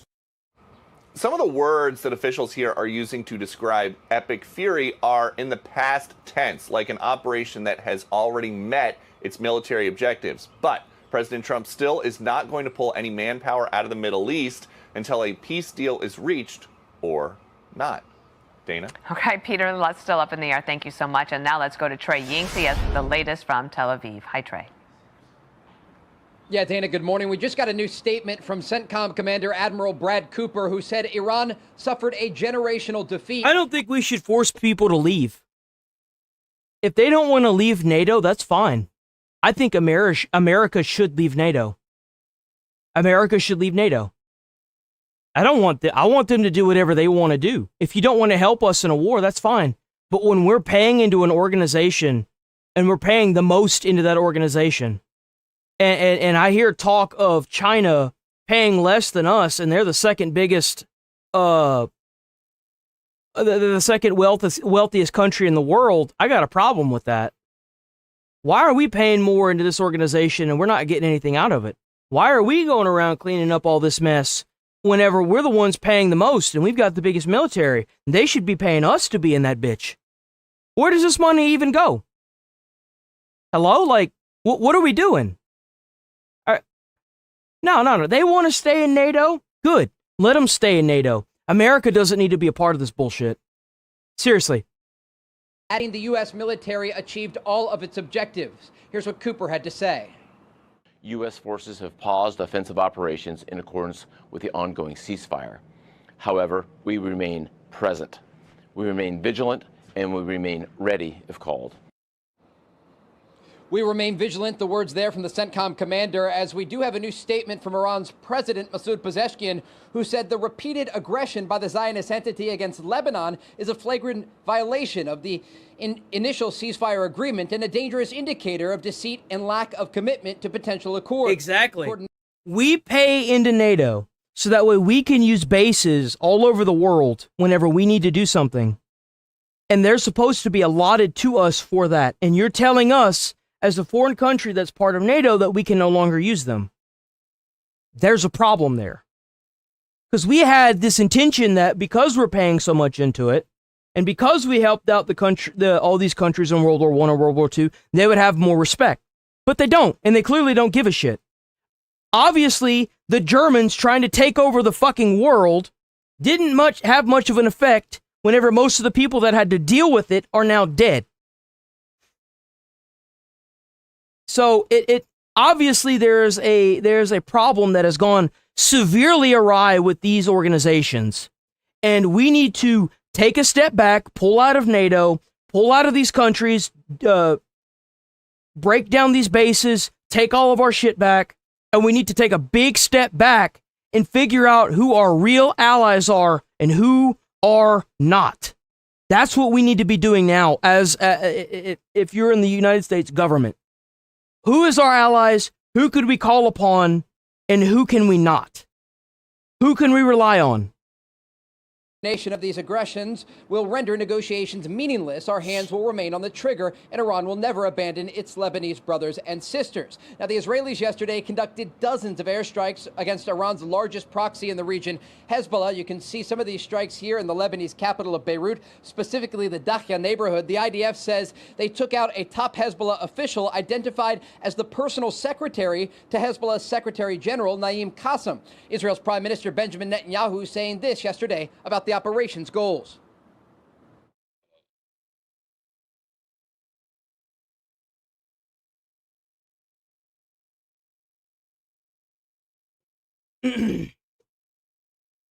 NATO is defensive alliance. This is an offensive war. So what you're telling me is that we're expected to continue sending billions and millions of dollars to a bunch of terrorists that continue to capture American soldiers, and we're just expected to deal with that, right?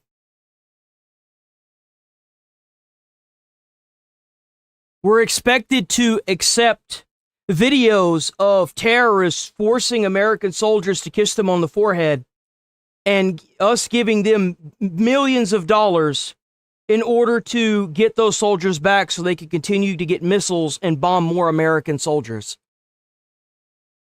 If somebody walks up to you with a gun in their hand and you have a gun, are you going to wait for them to shoot you, or are you just going to shoot them? I'm not talking about a police officer or a military personnel. I'm talking about a normal person that's got a gun in their hand, finger on the trigger by their side. You gonna wait for them to point that gun at you, or are you gonna shoot them first? What's crazy is that they already shot you in the arms and the legs. Emphasis on the terrorism that I was just talking about. But are you going to wait for them to get that kill shot in, or are you going to solve the problem before it gets even worse?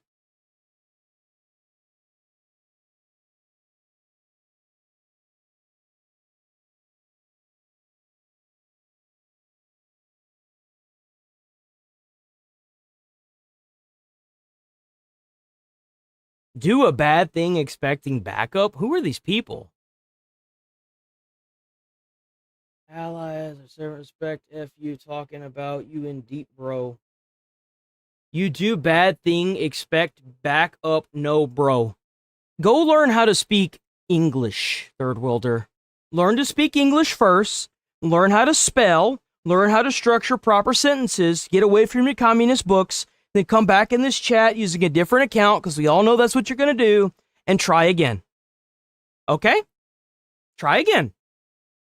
Now, where was that other individual at?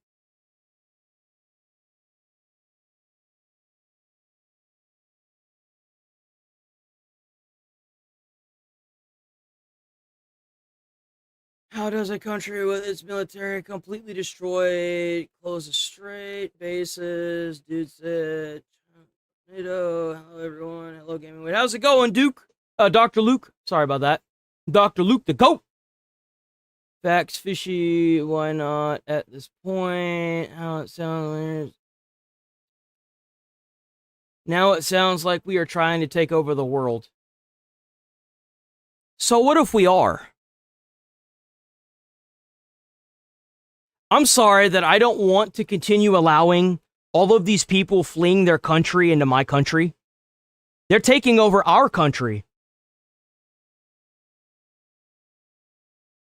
Every time I see a politician that barely knows English and speaking in a foreign language in my country, in one of my states, I got a fucking problem with that. I got a huge problem with that. You want to bitch and complain about America taking over more countries? That's what happens when you try to take over America. Get used to it. Why is it so bad? Cuba been bitching and complaining that it's America's fault for decades. Why Cuba is a shithole. And the minute that America's ready to solve their problems, well, it's your fault we're this way. You're right. Sure, you're right. I don't argue with stupid people. But since it's our fault, why don't you just hand the reins to us and we'll take care of it for you? You want to say it's our fault, and now that we're trying to clean it up for you? Yeah, okay, say less. Say less. Yeah, sure. Blame us for your government's shit problems. The fact that you have all your money stripped away from you like these Iranians do and given to terrorist organizations all over the Middle East to buy bombs and weapons to kill people. Sure, that's America's fault. Yeah, sure. Whatever you got to say to cope and get to the next fucking day. But you know what? When the bombs start dropping and people start dying, eyes are going to start opening. And if that's what it takes to stop this, then so be it. They wouldn't want to flee their own country and come here if their countries weren't shitholes. They'd want to stay in their own country. So what's wrong with forcing a change of their governmental systems. It obviously isn't working. When you throw a party in a 5-star hotel in Cuba, the entire goddamn country goes without power.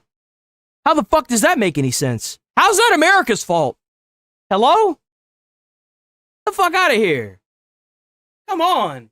We have more goals to complete, and we will achieve them either by agreement or by renewing. Thanks for the 2 joules. We are prepared to return to fighting at any moment necessary. Our finger is on the trigger. Israel preparing for a variety of contingencies in the days ahead as international attention remains on the Strait of Hormuz. Yesterday, 4 different vessels were able to pass.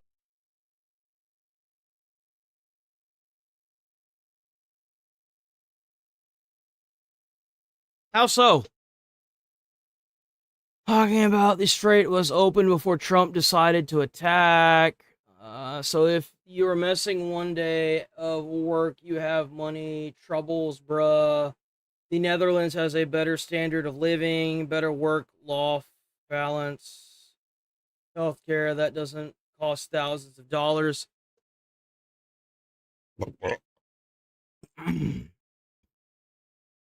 Of alliance. The strait was open before Trump decided to attack. What the fuck are you talking about? You're a special kind of stupid, aren't you? Well, you're a special kind of fucking banned dumbass, aren't you? Bye. Why would I want to engage with that? Through this area, according to initial reports, these were not not oil fucking parasite, tankers, but container ships. Today, there are questions about how many vessels will be able to get through, as Vice President J.D. Vance issued a new warning last night to the Iranian regime. I encourage the Iranians to come to the table seriously. We've seen some signs that they're going to do that. We've seen some signs of bravado. Fundamentally, we're in a good spot. They're reopening the straits. We have a ceasefire. And frankly, if they break their end of the bargain, then they're going to see some serious consequences. The vice president speaking very clearly there about the negotiations that are set to take place this weekend in Islamabad, Pakistan. He'll be joined by special envoys Steve Witkoff and Jared Kushner. Bill, Dana? Trey Yings, thank you. And now let's get to Bill over at the board. Okay, we're going to explain a few things, Dana. I want our audience to think about 4 or 5 things on this first map here. Number 1, the country of Oman, and then UAE, and then Iran over here. And in between this area is the Strait of Hormuz. Okay, so that's the balance that we look at right now. This is what we believed happened in the Strait of Hormuz over the past 24 hours. April 7th to April 8th. Today's the 9th of April.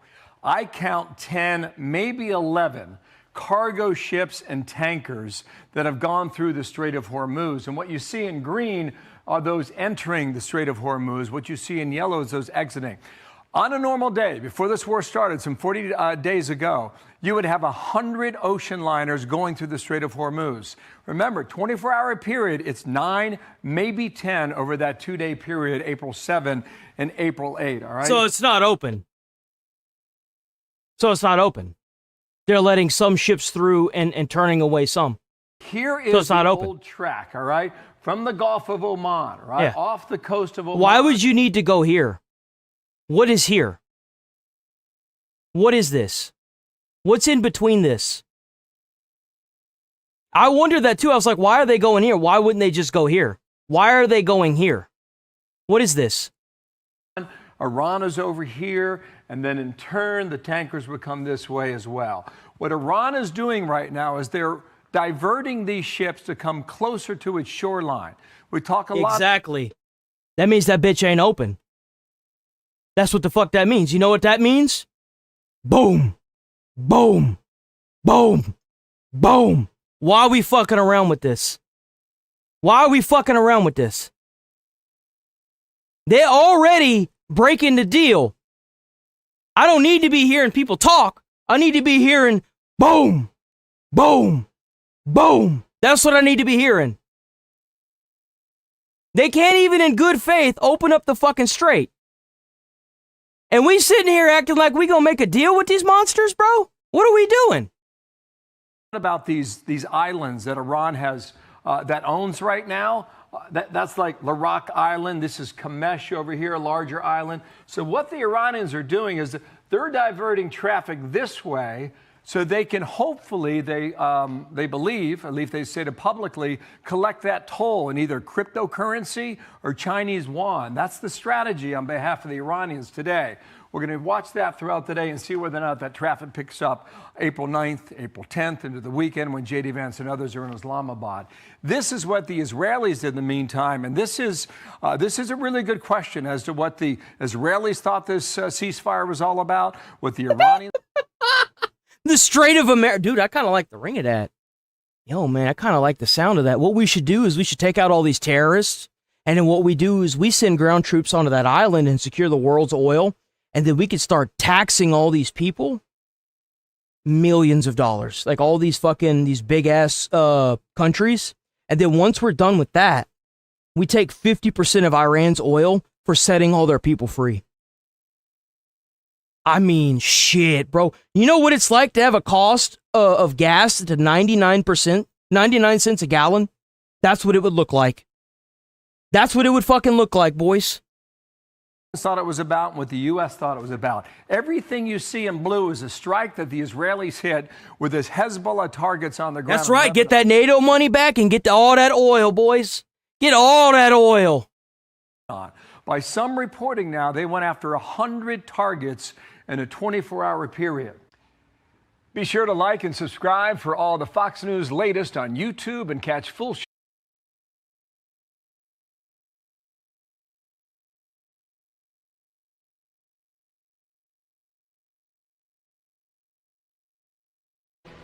So the fragile Iran ceasefire deal is holding, I guess, for now, but Gulf states are asking for further clarification on the terms as Tehran finally stops its attacks on them. This includes the UAE, where Matt Finn is standing by with the details. Matt. Hey, Brian. Right now it is about 3:30 in the afternoon here, and so far the Ministry of Defense says it has not detected any Iranian attacks today. We believe this would be the first day since this war began that Iran has not fired at the UAE here. So it appears Iran may be complying with the ceasefire, although it's 3:30 in the afternoon. We'll see what the rest of the day looks like. Now, yesterday, the UAE says Iran fired at this country, along with Israel and Kuwait. And the UAE put out a statement asking for clarification on the terms of the ceasefire. Vice President Vance offered some clarification, and he says the ceasefire requires Iran to stop firing at U.S. allies here in the Gulf. I think the Iranians thought that the ceasefire included Lebanon, and it just didn't. We never made that promise. We never indicated that. It's an American ceasefire. That's what it is. It never involved Israel, never involved any other country. It was American and Iran. That's what it's being said as a ceasefire between Iran and America. Not once did I hear Israel in that. Why the fuck are they not bombing the shit out of Iran? What are they doing? It's going to be the case. What we said is that the ceasefire would be focused on Iran, and the ceasefire would be focused on America's allies, both Israel and the Gulf Arab states. Yeah, that's what you should be saying. You shouldn't be saying that an American-Iran ceasefire. You should be saying an American allied and Iran ceasefire. That's what you should be saying.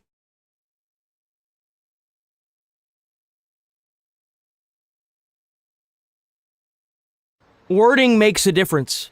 Now, yesterday, even after the ceasefire, Iran launched attacks across the Gulf region. White House Press Secretary Caroline Leavitt said it's possible the ceasefire took time to kick in. Or America and American allies, Iran ceasefire. New statement, an Emirates official says it's done being polite with Iran, writing followers. Ooh, the Emirates are pissed too. Ooh, you hear that? Look at that. All the countries that they decided to bomb whenever Israel and America used Epic Lion and Lion's Roar on their sorry ass. Oh man, big surprise if you bomb a country that didn't do a damn thing to you. Oh, what? They have American bases there? Well, why the fuck are there bombs in the streets? Last time I checked, there wasn't a goddamn American base in the middle of a fucking four-way intersection. Why the fuck is there a missile being sent there? Maybe it's because they're lying?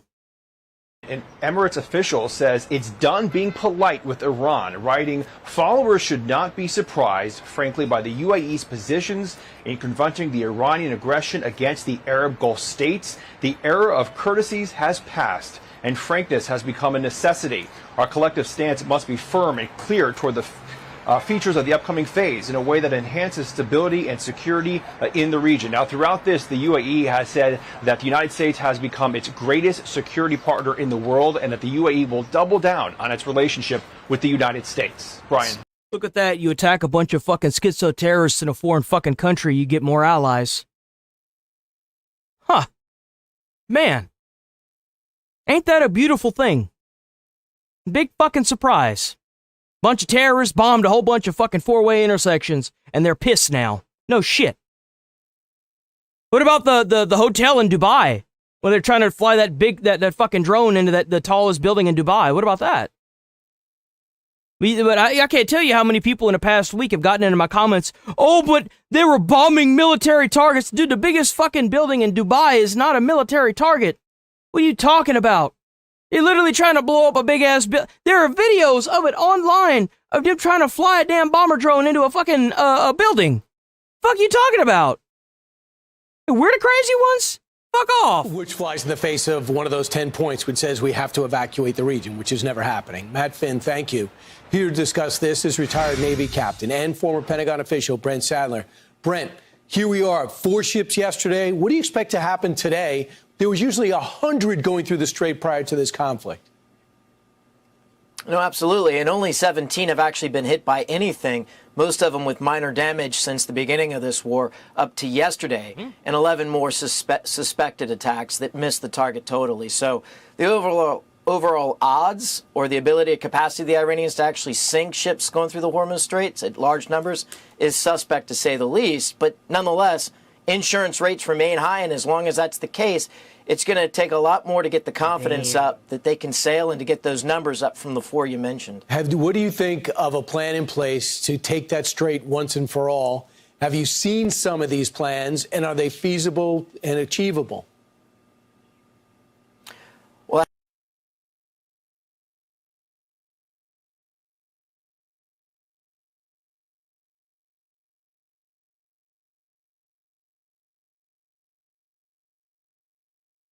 so where should I be getting my news from? If you tune into any legacy media right now, they're all saying the same thing. So where should I be getting my news from?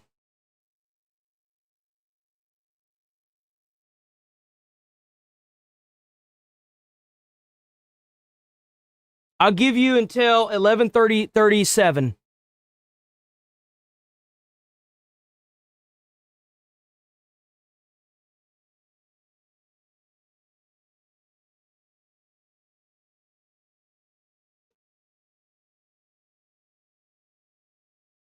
Well, I'm not gonna waste. I'm gonna check one more time, and then I'm gonzo.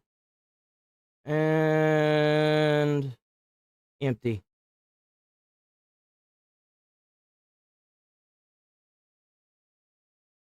Perma.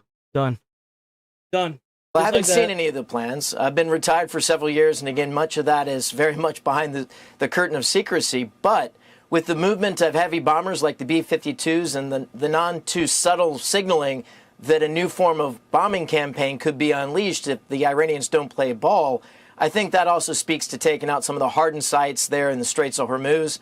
And I think the only way we're going to get that confidence back is if the United States escorts or allows large shipping to go through there with, say, Marines on board to basically challenge the Iranians and to see if they actually have the capacity to really shut down the Straits, in effect call their bluff. And with that air power, anything that moves will probably get hit.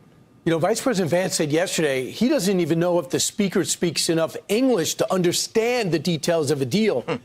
Why the fuck would I watch a foreign country's news station if I live in America? I don't go to Madagascar or go into Madagascar people's comments and tell them to watch American news. The fuck? Where do these people come from? I don't give a fuck about a foreign country's fucking news. You know why? Because when you have the somebody using the Ayatollah's account, the dead Ayatollah's account, the dead Supreme Leader's account, posting AI videos about them blowing up American ships? I don't give a flying fuck what any other country has to say. How come it is that because I watch American media, I'm expected to watch other countries? Oh, fuck you. I'm American. I'm going to watch American news. Fuck off. You don't like it, then go fuck away. Go away. Get permit. Fuck out of here. Brain dead dumbass. Fuck out of here. A solvable problem by a thing called a translator. What's going on here? Yeah, I don't buy that. I mean, the Iranians are not an honest broker. No, I know that it was a joke. Trust me. That's why I was calling it out. Like, I wasn't directing that towards you. I'm directing it towards the people that are trying to do that stupid shit, because it's stupid shit. And I know some of y'all that have been like, that's why I didn't pull you up, because I didn't want any of that to be directed towards a specific person. That's why. I was trying to attack that mentality, not the person. If that makes any sense. Quite frankly, by leaking out of a totally... By the way, sub to the channel, hit like on the stream. W, all you new people that have donated, that have showed up every day, have hit the like button. W, all the channel members. Check out the channel membership.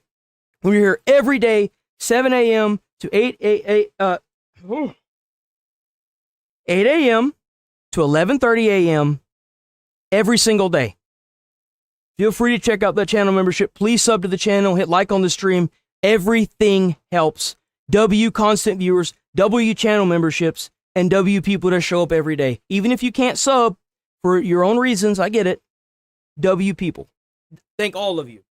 Laughable 10-point plan that they knew was not going to pass on any one of those points. By leaking that out, it sows political discord here in the United States for those that are the administration's opponents, for cheap and short-term political gain, but it also sows a lot of confusion amongst our partners like the UAE, Israel, as to what exactly deal we're making with the Iranians. So this should be expected. There should be a cost on the Iranians for playing this game, certainly this late into this conflict. So when the dust... Bro, Bubba O on the other side say he get his news from the Disney Channel. settles and the internet... I mean, let's be honest here. With how much fairy taleism you have to be thinking to think that Iran is winning the war, bro, you gotta be on a different... Like, that's why whenever I first started, I was like, dude, what planet are you from? Where the hell did you come from? What stupid ship did you flow in? Like, how? How do you come to this conclusion? How much damage do you think has been done to that country? What the fuck? Well, hopefully we'll get a lot more information without having to rely on the internet. And hopefully there's a lot more contacts on the ground there that are passing out what they're seeing.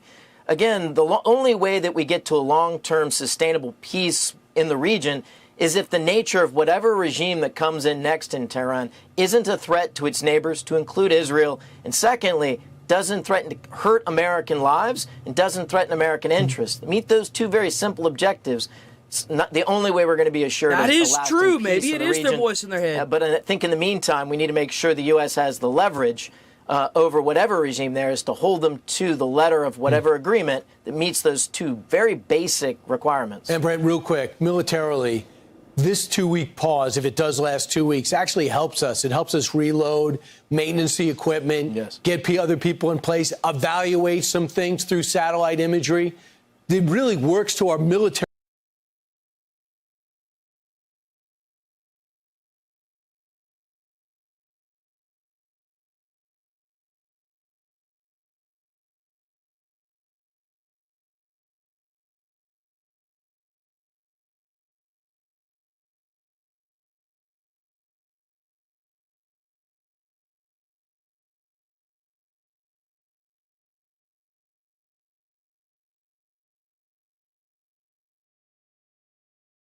What's the matter? You mad because people are getting bombed?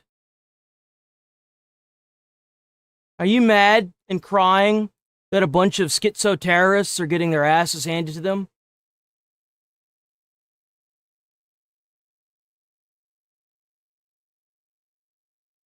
What's the matter? What's the matter? Are you mad that Trump is doing what he said he was going to do from day one? Are you mad because you're not an American? And what's the message to Iran? Don't. As President Biden said, just don't. Exactly. One word. pretty straightforward. I'm going to bomb the shit out of them. It's true. I don't care. I don't care. And you know what? I don't either. W. Donald Trump. You can't make peace with terrorists.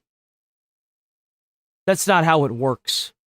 The sooner you come to terms with that, the sooner we can move as one on with society.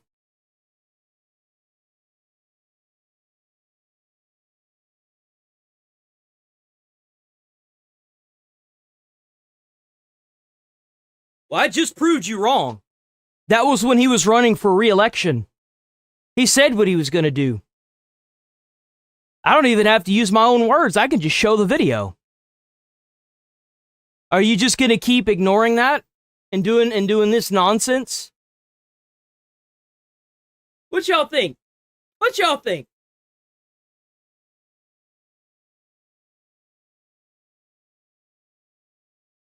What y'all think should happen to him? What y'all think?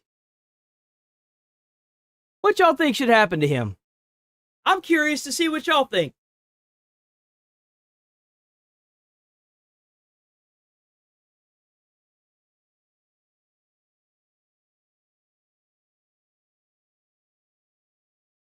Oh, look, another comment.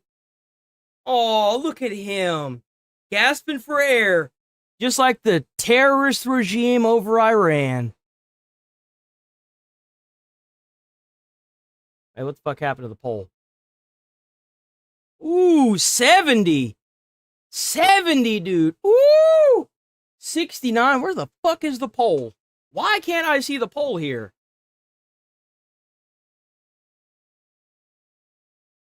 Hold on.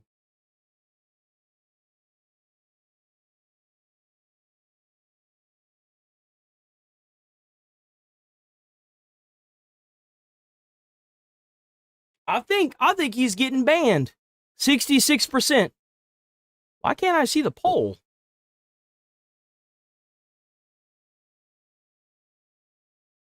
The fuck? That's stupid. Why y'all always got the same damn picture too? I want to point this out. Every person that had been getting into my comments, they've been saying the same stupid shit, got the same fucking little icon. They got the stupid little clippy paperclip. I want y'all to remember that little clippy paperclip. I've seen it with a red background too. Same shit.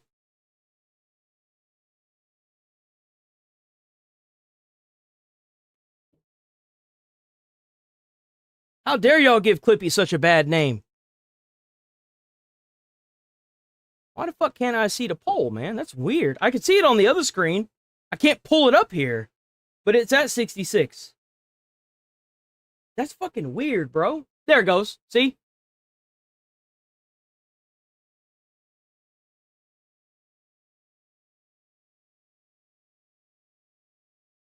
Advantage should we need them again? That's a high probability. It's noted that twice now the president's mentioned much to that effect, to rearm, reload, maybe reposition military forces for another phase of the attacks that he's been hinting is going to be more intense. This could be that kind of pause. How long is necessary? I don't think is the full 2 weeks. Got it. Brent Sadler, great job. Thank you. I'm Steve Doocy. Really? I'm Brian Kilmeade. And I'm Ainsley Earhart. That's interesting. Okay. So, unfortunately, that is the stream for the day. I like that little poll thing. I'm going to do that more often. All right, boys. I will be back on in a few minutes once I end this to do the fish and the calm after the storm. Make sure y'all show up if you can or you don't want to. That's fine. Thanks for sticking around. Thanks for the new subs. Thanks for the donos. Thanks for any new channel memberships. Thanks for returning channel memberships. Thanks for all the new people that are here. Y'all have been destroying everything. Y'all are awesome. Let me get this music going real quick.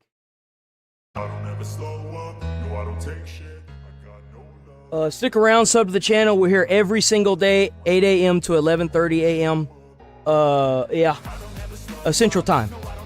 So make sure y'all stay safe out there. Stay away from crazy people because they're crazy and they might turn you into one of them. I've noticed that it's kind of catchy. Or it's the same people that just keep making accounts. And I will stay friendly out there. Try to put a smile on someone's face. You might change their whole day or their whole life. You never know. And I will see some of y'all tomorrow. Some of y'all I'll see in a few minutes. But I am rolling out of here, boys. Peace. Like I said, I'll see some of y'all in a few minutes, and some of y'all I'll see tomorrow. Stick around. Peace. Long mouth. But I don't know if that can erase all the past and the pettiness. A reflection of the emptiness. Hilarious. You think you're worth my time, you're delirious. Mysterious because you hide behind a fake exterior. Inferior, you know I'll always be a bit superior. Get off of me, this ain't no humble brag. I want you to hear words, you can say them back. I want you to feel free from the chains that last, and to believe in what you got, it was built to last, yeah. Now that I've been put through hell, I never got anyone's help. I had to do it all myself. I don't ever slow up.